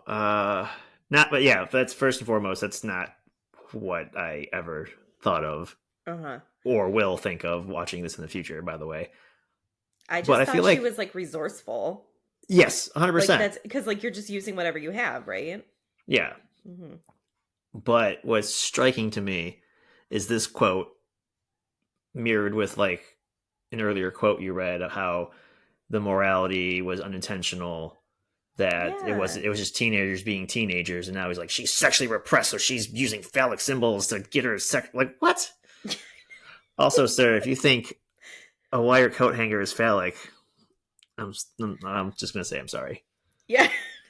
Like, it's long. I don't know. That's yeah. Like I feel so bad because it's like I'm not going to tell this man what his movie does or does not mean. Obviously, he made it, he wrote Yeah. it, but also I can't help feeling like the wire coat hanger in particular is such a reach.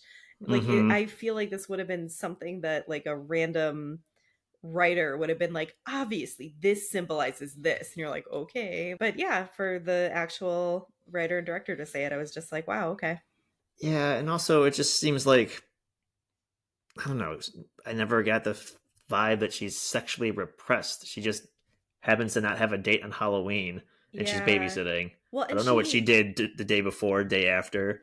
yeah, like I guess like she said, like boys don't like smart girls, whatever. She just hasn't like found a guy she's dating right now. Like I don't know. But yeah, this brings us to like the very end. Dr. Loomis pops in, shoots Michael a lot. I did kind of it made me laugh a little bit. Like every time he shoots Michael Myers, another arm goes up and he's very flailing, almost like when you're at the doctor and they check your reflexes. He's just very like, he moves every time he gets shot, falls on the ground. He peeks over the ledge and he's not there anymore. Mm-hmm. And then Lori just is like crying, knowing that he's Sobbing. Hmm. gone. Yeah. Yeah. Lori. Lori is traumatized. Lori needs to find a therapist. Well, yes. Yeah, I was trying to think too of how with Lori just ending, like the last thing we see of Lori is her sobbing, which is understandable, obviously.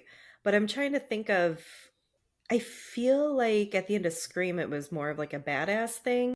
I don't feel like you saw the emotions of like what they had been through. Do you get what I'm trying to say? Yeah, but again, different endings. This one, I feel she's crying, just like an emotional dump of fighting this babysitter murderer with phallic symbols. Uh, Right. but the fact that he just got stabbed in the neck and the eye, wherever, shot 6 times, falling out a window, and then like they don't have the conversation that he's not there, but like Yeah. Loomis looks out the window, and I feel like his reaction, she knows enough that he's gotten up and he's gone. So Yeah. she's also terrified again because he Mm, might be coming back after her or whatever the case may be. He's still alive and apparently up and walking around. yeah. Whereas in Scream, they're dead. They're dead. Yeah. And then, yeah, so like, I mean, there's a lot of emotion there too, because again, these characters went through this traumatic stress, but we get like Hmm. an aerial shot away from the house, and Gail is reporting what's going on. So she's like, professional woman on the scene, right then and there. Their fear, even though they're probably still shaken up, Mm. is concluded with their When they deaths, know he's dead, where yeah. Laurie's is still ongoing. That's fair, yeah. Yeah, and like I mentioned before, I even like having not seen this movie, I always thought he was supposed to be like supernatural. I don't know why I thought that, but then like the first time I ever saw Halloween, with this being the ending where, he's shot a bunch of times and apparently fine. Because then like, Hmm. also you hear him breathing like at the very end. Yeah. I guess like that confused me even more like the first time I watched this where he was just a kid, like I said, who committed a murder, obviously is still like not doing well, like has been institutionalized. I just thought he was like a guy, like a serial killer or something, like a guy. But then it seems like there's more of a supernatural element. So I don't know what I'm supposed to think, I guess. To be fair, I don't know what we were supposed to think at the end of the first one. Okay. Based on what I've read from Deborah Hill in particular in her interviews, it seems like he was supposed to be supernatural. The quote from earlier about like you can't kill evil, like it just lives Yeah. on or whatever. Yeah.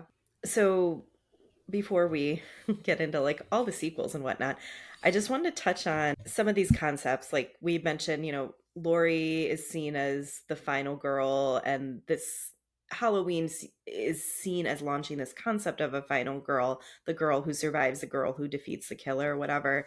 All of this seems to be generally agreed upon that like this is one of the reasons why Halloween is so influential and like has stood the test of time. There was a lot of writing I found, obviously, upholding this theory. There was also some interesting stuff I read just about, obviously slasher films existed before Halloween, but the female characters were usually a lot less self-sufficient and they had to like be saved by someone else. But then also you could argue like Laurie is saved by someone else. Like she obviously defends herself well, Yes. but Dr. Loomis is really the one who comes in and like saves the day at the end. So there's these back and forth arguments I found where is she a final girl because she kind of had to be saved by a man, but then also the flip side of that, despite the fact that Loomis ultimately saves Lori, she is the actual hero because she fights back against him so hard. And if he had been a normal human person and not supernatural, she would have killed him. So it counts. I I feel like so much of this is I don't think I want to think about it this much. Yeah. But also then No. there's that whole idea of like was he supposed to be supernatural? Right. And also there was the point too that some people have made that she still counts as the hero because even Loomis didn't kill him because he can't be Yeah. killed maybe. Maybe. Yeah, Adam. You know how I we feel joke when we joke we watch these and we think about things too much yes. or too hard. Yep. This is like the next level. I Yeah, yeah. Well, it can't be a Yes. final girl because Loomis is a man and he shot her. And I mean, sometimes you could just take a term for what it literally says, and she is the final girl out of all the ones he was stalking and murdering. Mhm. She does get away, Yeah. whether someone shoots him out a window or not. She's Yeah, still she alive. she literally is the final girl. The concept She is final girl, survived. not Yeah, final person. not final fighter, not the person who kills the bad guy. Mhm. So, we had made some comments about the lack of parents in this movie. There was a lot of discussion about this being a commentary of the lack of social values or lack of like American traditional values, the idea that sex and drugs are bad. These kids are in danger, particularly because of their lack of parental supervision or their parents not being involved. And like, again, you can make an argument about it. Maybe more so the choice to not see the parents really coming home and finding any of this. Just, I don't know, as a mom in her middle age, I'm allowed to get a babysitter and go out with my husband sometimes. I just personally take umbrage with this. I mean, umbrage or not, I just don't even know if that makes sense to me. Yeah, well, regardless of, whether this was the intent or not, I did feel like, and we talked about this is why like the opening of Scream stood out to me so much, because you see Casey's parents like come home and find her, and they're like Yeah. kind of involved in this horrible thing that happened. And I feel like that's not something we see a lot. Like if the bodies are found, they're found by like the final girl, or they're found by someone Hmm. else who is about to be killed. Yeah. Yeah. And so like in a kind of more like emotional, heart-wrenching way, the opening of Scream affected me because of her parents literally being there for the end of it and like hearing it, seeing it. Yeah. Yeah. I just feel like, again, like your point with the, you could argue Lori just not having a boyfriend, there was just like a convenient way to like for all of this to work out the way it does. I mean, if the parents came home, they'd be like, call 911, you idiots, and like like it would be done. I don't know. She does None pick of up the this would phone. happen. Yeah. Yeah, and it's dead. She picks up the Oh, phone that's true. I forget when, that he cuts the phone yeah. lines. But So, still, I guess I feel like if the parents came home, you have more people against the bad guy. None of this could work out the way it did if the parents were home. This is the opportunity he has. well, that's exactly what I was going to say. Is I don't know what kind of like American values this is saying or not saying or needs to be said. Mhm. Um, it's easier. I'll make my Lion Gazelle thing parallel Mhm. again. Like it's easier to pick them off one by one when they're Yeah, alone yeah. or injured or inebriated or in the middle of having sex. Like, what are you gonna do? I mean, later maybe in the sequels, he probably does kill an entire household of people. Who knows? Probably, I'm sure he does. But like for this, what makes it scarier is that stalker creepy aspect. Someone's alone, they're Yeah. vulnerable, whether they're changing in an outhouse or getting a Yeah. beer out of the fridge. Yeah. Well, and yeah, and for Lori too, I feel like that makes it scarier that she's like a still a young person who is in charge of kids with no one else there to like help her out and save her. Like Right. I mean, she's kind of the parental figure in the she is, movie yeah, because she she could has. easily just Mhm. like ran somewhere else, but she had to go back to make sure the kids were safe. Yeah, exactly. Although you can argue that she might have lured him to the house with the kids, but who knows? I mean, he was clearly Well, staring at them from across the street anyways, time he kept seeing right. them. So, Well, and that's the thing too, though. Like, she literally, like, she could have ditched those kids and mm-hmm. saved herself. Not my kids. Bye. Yeah, but she takes it upon herself to like defend herself and make sure the kids are okay at the same time. So, Mm-hmm. good values, maybe. I would say If so. we really are trying to look at it like this. But anyway, John Carpenter has pushed back about all of this. He said that, like, again, the movie wasn't intended to be a commentary on anything. He says that Halloween is, quote, true crass exploitation. I decided to make a film I would love to have seen as a kid, full of cheap tricks like a haunted house at a fair, where you walk down the corridor and things jump out at you. Yeah, Yeah. success. Hmm. But again, hearing this quote and then previous quote and the previous quote, like they all don't line up. Oh, we didn't have We values we didn't were trying to have. push. We just want to make a haunted house film. It'd be fun. Sexual frustration. That's what it represents. Yeah, that is true. Like, yeah, you read this quote and then you're like, oh, but the wire hanger is a penis. Yeah, in Yeah. the eye. Yeah. Whatever. So, yeah, this is one of the most successful independent films of all time. Its budget was 300,000. Deborah Hill commented that it was maybe 320,000 because they paid Dr. Loomis 20,000 and that ballooned their budget, so to speak. But still about 300,000. It grossed 70 million. As impressive that it is, too, we have to Mhm. remember this is 1978 money. Yeah, I mean, you are all forced to go to the theater if you want to see anything ever Yeah, at this time, but but it's still like pretty impressive. yeah. It was added to the National Film Registry by the Library of Congress.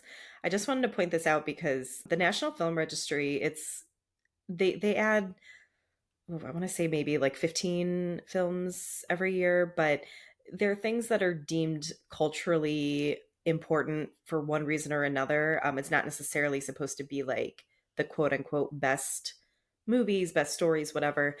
I just wanted to point it out because I feel like horror and like genre films specifically don't tend to get a lot of respect in terms of definitely awards attention, but in terms of being seen as anything like culturally significant, I feel like they're seen more as like throwaways or like cheap entertainment. But this was deemed important enough to be a part of the National Film Registry. I know it's pretty crazy, and I love that for it. Yeah, you're right. They're mostly throwaways or for fun. I Hmm. mean, and which is fine. It's entertainment. It doesn't have to be Hmm. anything but it can be. And yeah, Yeah. but I mean, we've made countless and we'll continue to make countless parallels with Scream and other horror movies that came Hmm. after Halloween. And so that small nugget alone, I think, would make sense to be put here in the Library of Hmm. Congress. Yeah. And, like we said, tends to be credited with the concept of the final girl, the rules of horror movies, teens being punished for bad behavior, but also just seen as really innovative with their artistic choices too, like the point of view shots. Also credited with the popularity of slasher movies we see like going into the 80s. Yeah, there's a lot of things you can see here before Friday 13th. Hmm. A little bit Nightmare on Elm Street. That's the whole other ball game. But there's a lot of similarities. Michael Myers and Jason, like this all powerful, probably supernatural person that Hmm. cannot be killed or does get killed and then comes back every movie. And I'm sure there's plenty others that follow. Yeah, Hmm.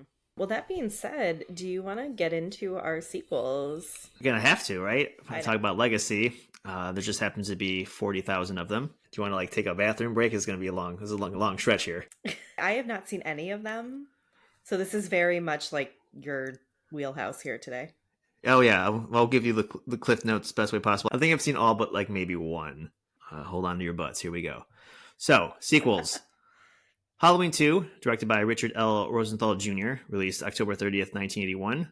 John Carpenter and Deborah Hill return as screenwriters and producers. This picks up at the events of where Halloween left off. So I even see the last shot of him coming out the window and bodies not being there, etc., etc. Michael follows Laurie to a local hospital and, of course, kills everyone that comes between them.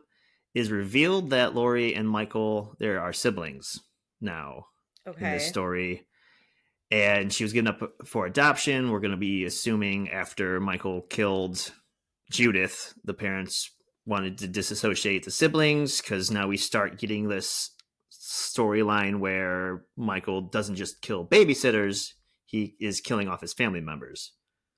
Oh, I see. So, okay, so Lori was like his younger sister Mm-hmm.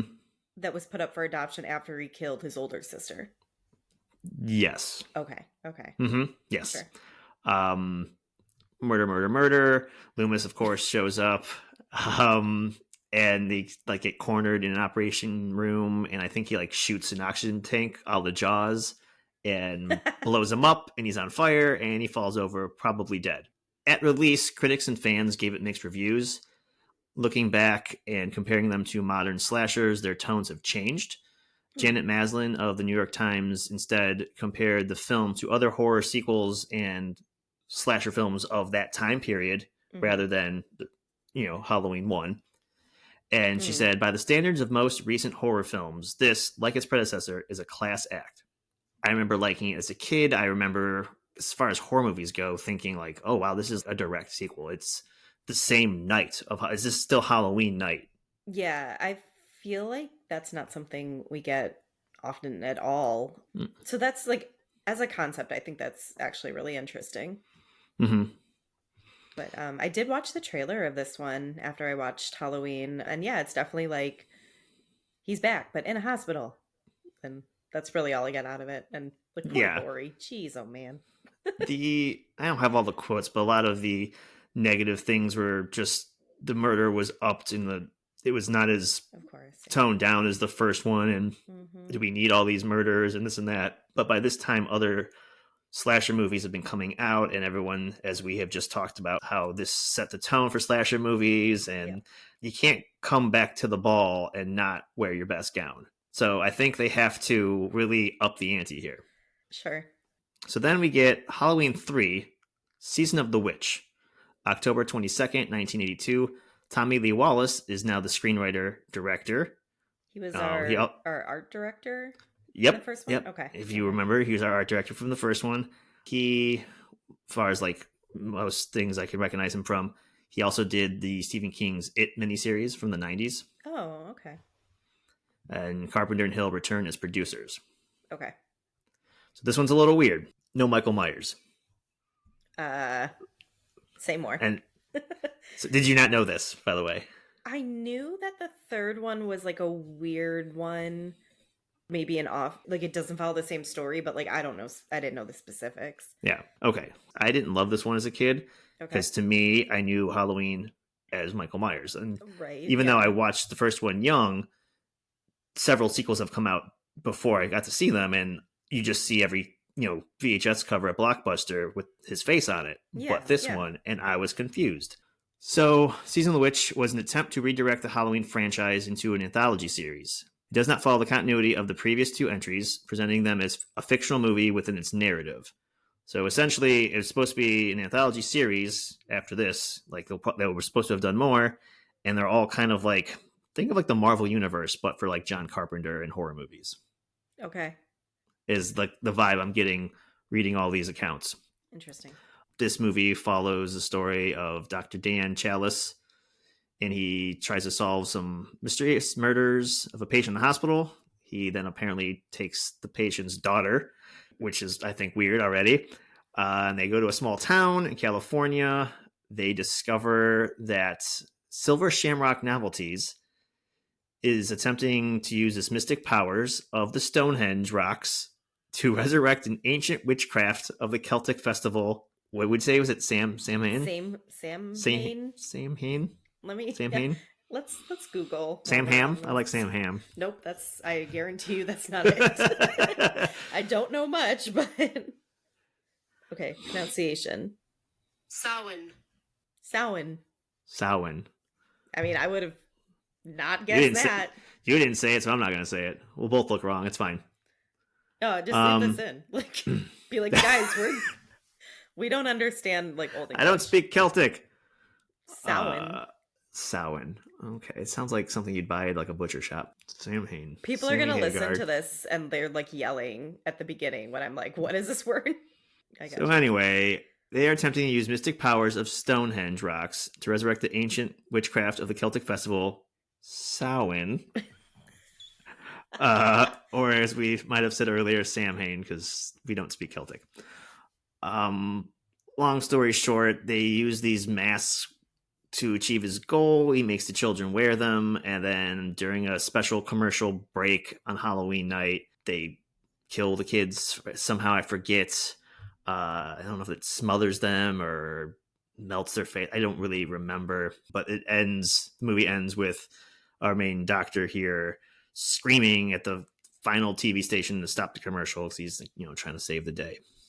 So he does not save the day?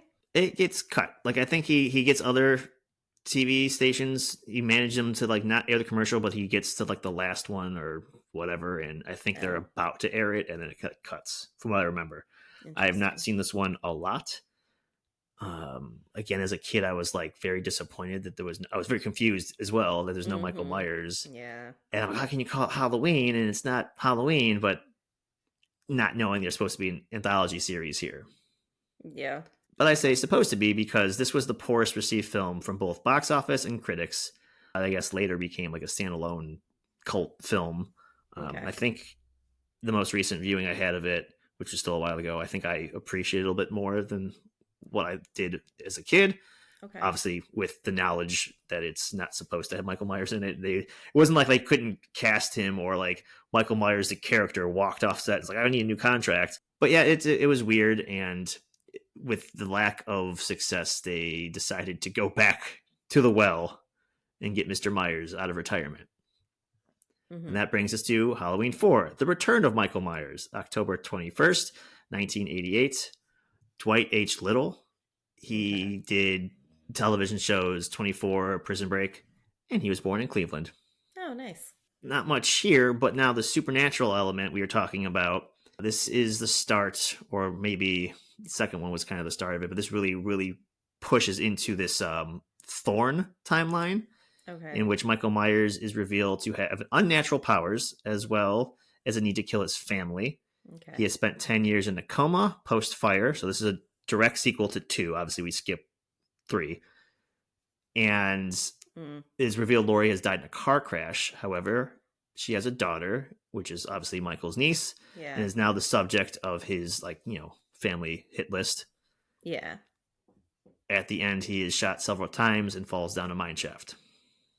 Okay. What does Thorn timeline mean?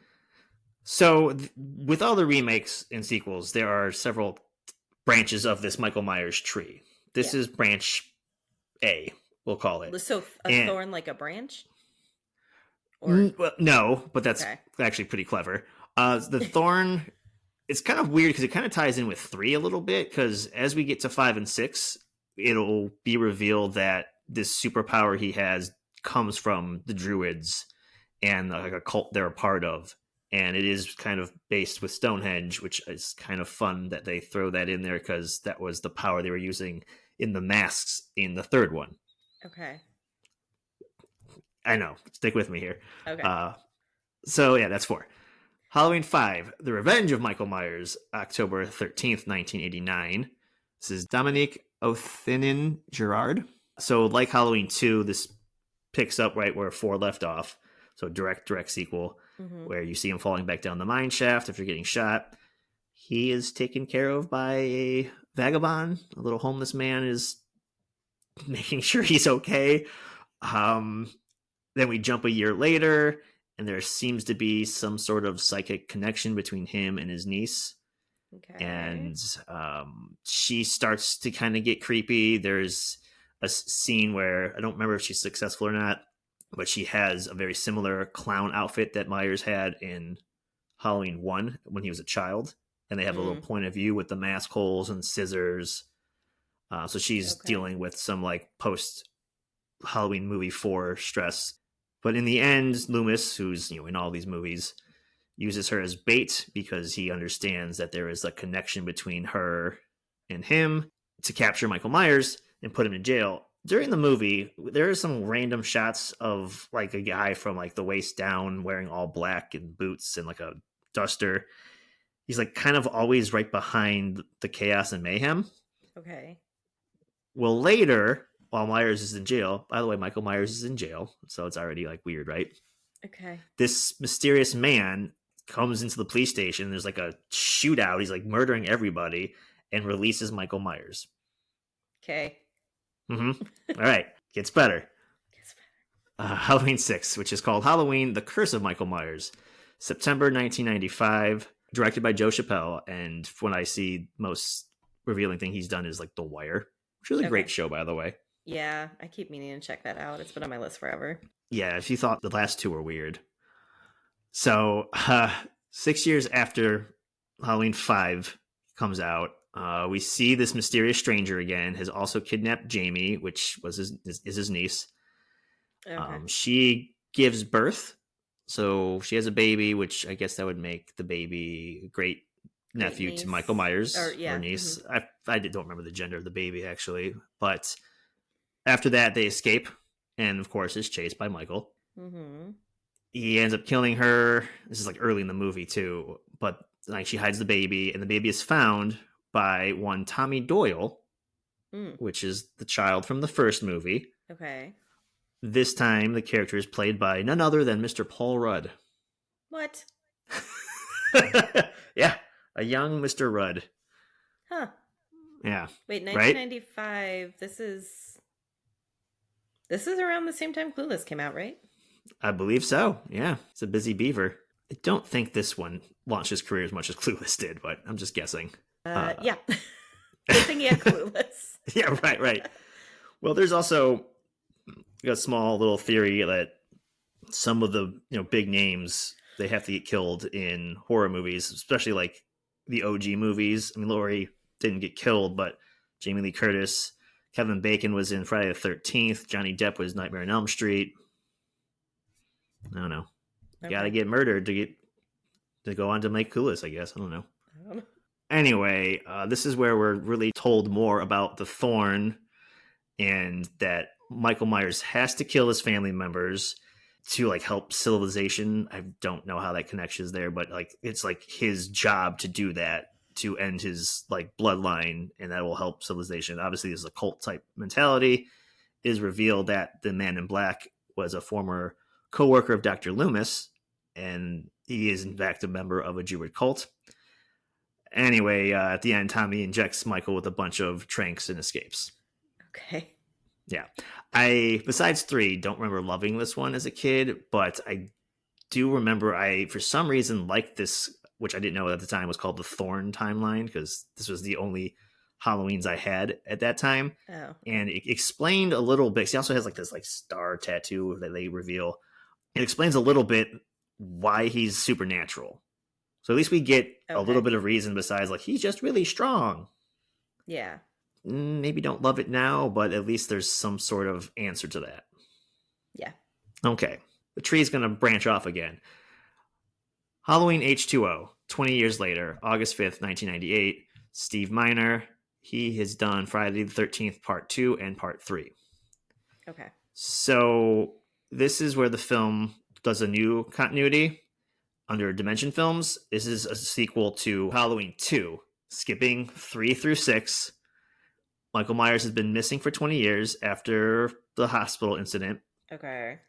Laurie faked her own death and now has a son, and she works at a boarding school, and her son also attends. Michael shows up, starts killing, as he does. The movie ends with him being decapitated by Laurie. Huh. This, if you didn't know, this Laurie is still played by Jamie Lee Curtis. She makes a return. Yeah, like which is I awesome. actually remember this one coming out because Mm-hmm. I remember like the advertising for it, and I think this is the one where Michelle Williams is in it, if I'm remembering correctly, and that was a big deal because she was like popular because of Dawson's Creek. Yeah. This was like my first new Halloween, and I think I saw this in theaters. This one might be tied for least favorite coming up here. Okay. 8th in the installment, Halloween Resurrection, July 12th, 2002. Rick Rosenthal is back. He did Halloween 2. Okay. And I want to point out, I kept mentioning these dates of the release because most of them are October, as you know, a Halloween themed movie should be. This one comes out in July. Oh, it's a summer movie. Yeah, summer movie, exactly. Run it back, put it in season 1. They're like, you know who had the right idea? Hocus Pocus. Right, yes, These exactly. kids out of school for the summer need a good Halloween movie. Yeah. This film takes place 3 years after the previous. How do we explain Michael Myers is still alive? We saw his sister cut his head off. Well, no. In a flashback, Michael Myers does a classic costume switcheroo with a paramedic and puts his mask on the paramedic. Also, he like crushed his throat so he can't plead for help. And Lori kills an innocent man, resulting in her going to a mental institution. Guilt, probably has guilt hair. And Okay. so Michael, of course, shows up there and kills Lori. So, gets rid of that character. Oh, wow. Okay. Like Jamie Lee Curtis is gone now? Yes. Wow. Okay. Yeah. He returns back to his home, as he often does, Yeah. and finds that college film students are making a reality internet TV show in his house. Like in the dilapidated, like Myers house? Yeah, In the I first think. one? Yeah, I think this story with these guys are like it's almost like a ghost hunter type deal, and like spend a night in a spoopy house or Oh, whatever. okay. I see. Don't fully remember this movie. Of course, he kills them all one at a time, but one, and as well as producer of this internet TV show, which is played by Buster Rhymes. What? Yeah. Oh my Um, God. yeah. Michael Myers gets electrocuted, presumed dead, but at the morgue while being inspected, he of course awakes. Okay. I watched this once. I was house sitting, rented it to watch, a movie because Yeah. I can't do much at someone else's house, and just being like, and I watched it like late at night too, and Mm-hmm. wanted to get the Halloween spoops, and I was just like, what the fuck is this?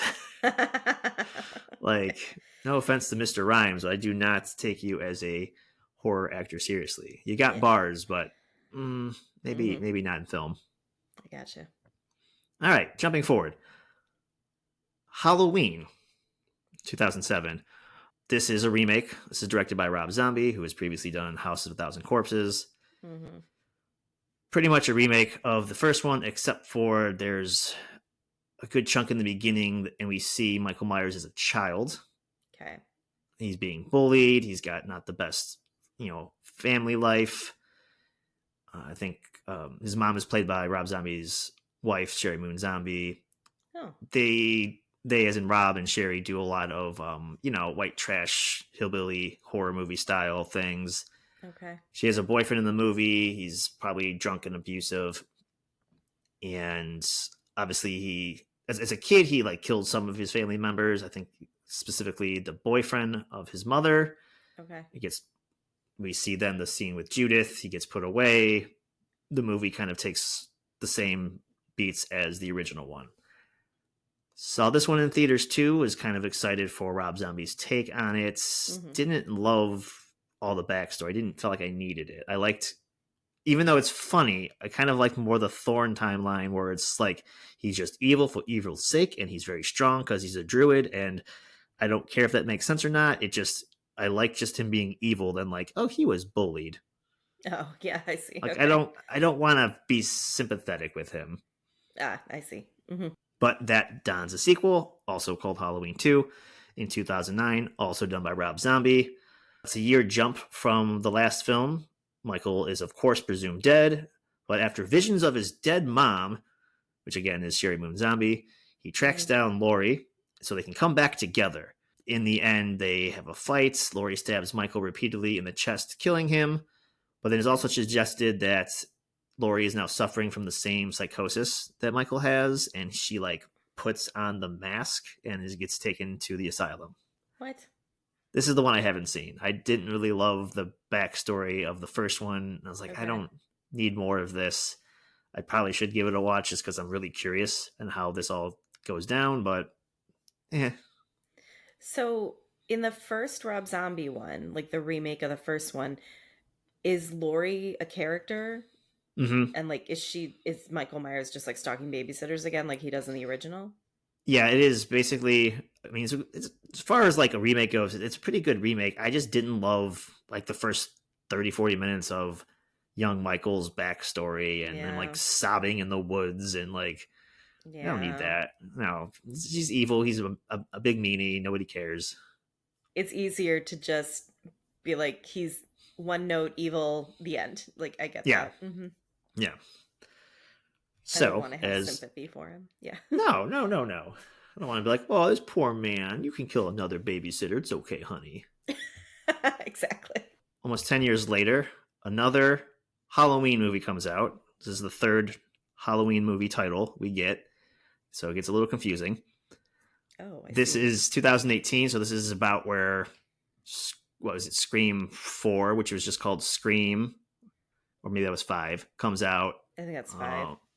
Candyman is around the corner, which is, again, a sequel to the original, but with the original title. There's a pattern going on here in horror movies. I think it's confusing. This is directed by David Gordon Green. He did Pineapple Express. Okay. So, classic horror movie there. So this now is a direct sequel to the original film. Just the first one, ignoring every other sequel, including 2. But it's just called Halloween. Just called Halloween. But it's a sequel to A Halloween. sequel to Halloween. Okay. Yes. Okay. Yeah, that's what Scream did. That's what Candyman did. And I'm sure others have done that too. So because it skips the second movie, it ignores the sibling relationship between Michael and Laurie. She was just a victim, a babysitter that, just think of the first movie. He's been locked up for 40 years, escapes via bus crash during a prison transfer. Loomis, for some reason, takes him to Laurie's house. I forget why. And that triggers him into more madness and murdering. Michael Myers eventually kills Dr. Loomis and fights with Laurie and her daughter, Karen, and her granddaughter, Allison. So it's generational, fighting Michael Myers for some reason. Yeah. Laurie also has this crazy tricked out house because she is still very paranoid that Michael Myers will return. Fair. And ends up trapping him in her little death proof basement thing. Okay. Stuck down there, and then they walk out and light the house on fire. So grandma, daughter, and granddaughter, 3 final girls, generational final girls. Interesting. Is right. Jamie Lee Curtis Laurie in this one? Oh, yeah. Oh, okay.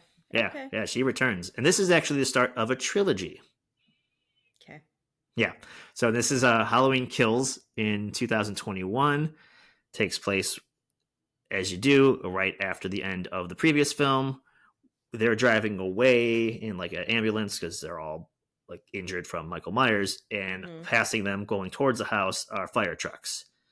And, Laurie's screaming not to have them go. They put out the fire and thusly accidentally saving Mr. Myers. Jeez. Right. Yeah. Well, Seems yeah. Something you should have had an inkling that could happen. Yeah. I don't know. Just right. Oh, the fire department showed up. Yeah. How dare they do their job? Jeez. So more killings happen while Laurie is taken to a local hospital. Karen, her daughter, stays at the hospital with her. Okay. But granddaughter Allison joins an angry anti-Michael mob. So in this kind of story, this third branch of the franchise here, they remember Michael Myers from 40 years ago.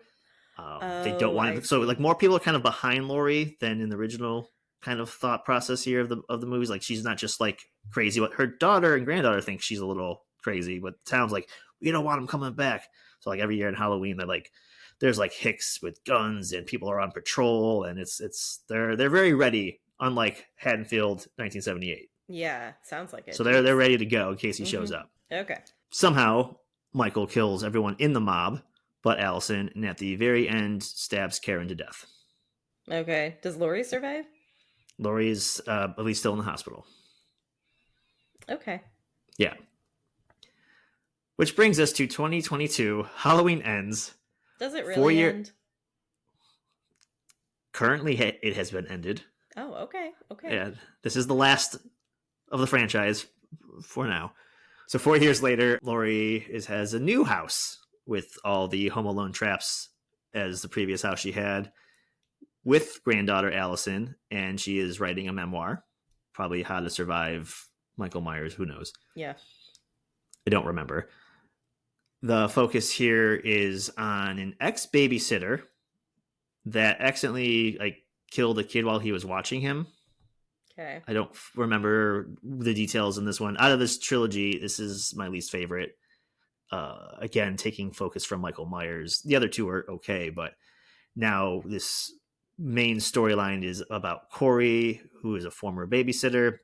He somehow finds injured Michael Myers in a sewer. Oh, he's a Ninja Turtle? What? He's get taken care of by babysitters and homeless men. I don't know. Right. Yeah. Yes. Your crooked eyebrow says a lot. Okay. Okay. They get into a scuffle and they like lock eyes. And is he going to murder him? Are they going to kiss? No one knows. But he doesn't kill him. And then somehow it triggers Corey to going on a murderous spree. And eventually he dons the mask and continues to murder people, focusing on those who have wronged him. People who have like said bad things to him when the kid died. And like, yeah, I'm sure it's very traumatic for Corey. Yeah.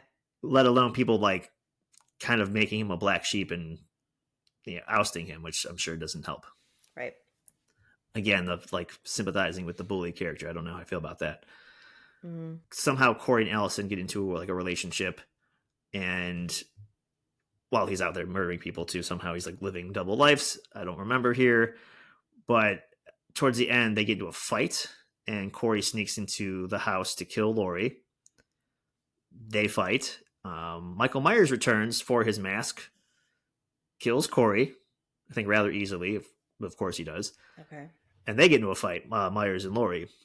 With the help from her granddaughter, she cuts his throat and his wrists, and Michael dies from blood loss.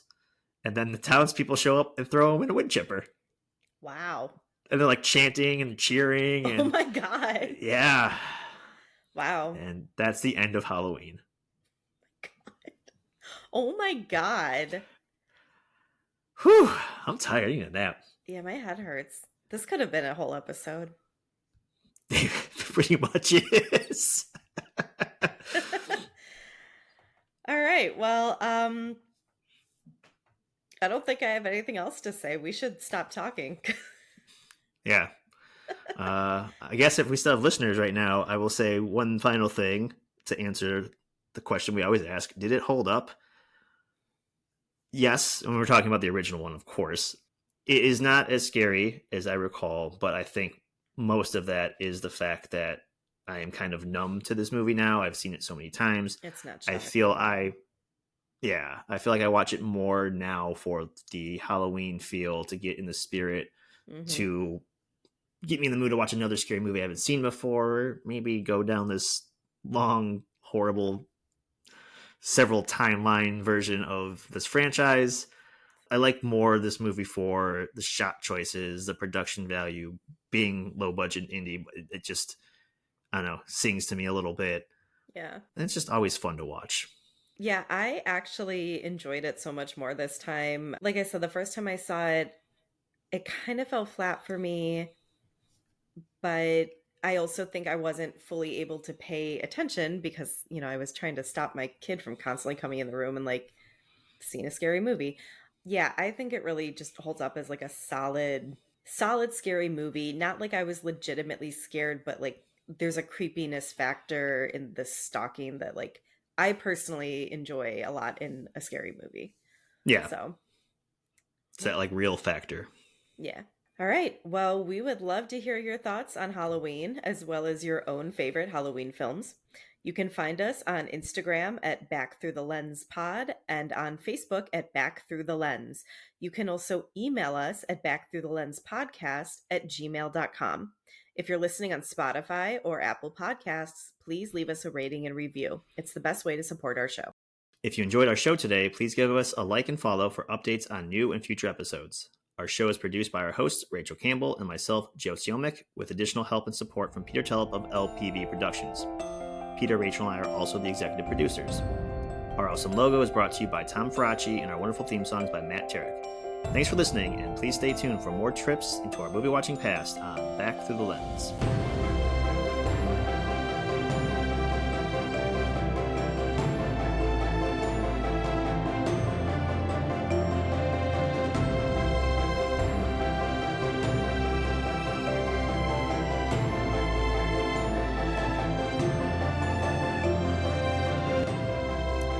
Lowered, demolished, defeated, humbled. Until he's finally humbled. He's got penis objects in his neck. And he is humbled. He is humbled by like multiple gunshots. Ow, ow, ow, ow. I'm humbled. Ah. Fuck this podcast. I'm writing a book that I will never have to read out loud.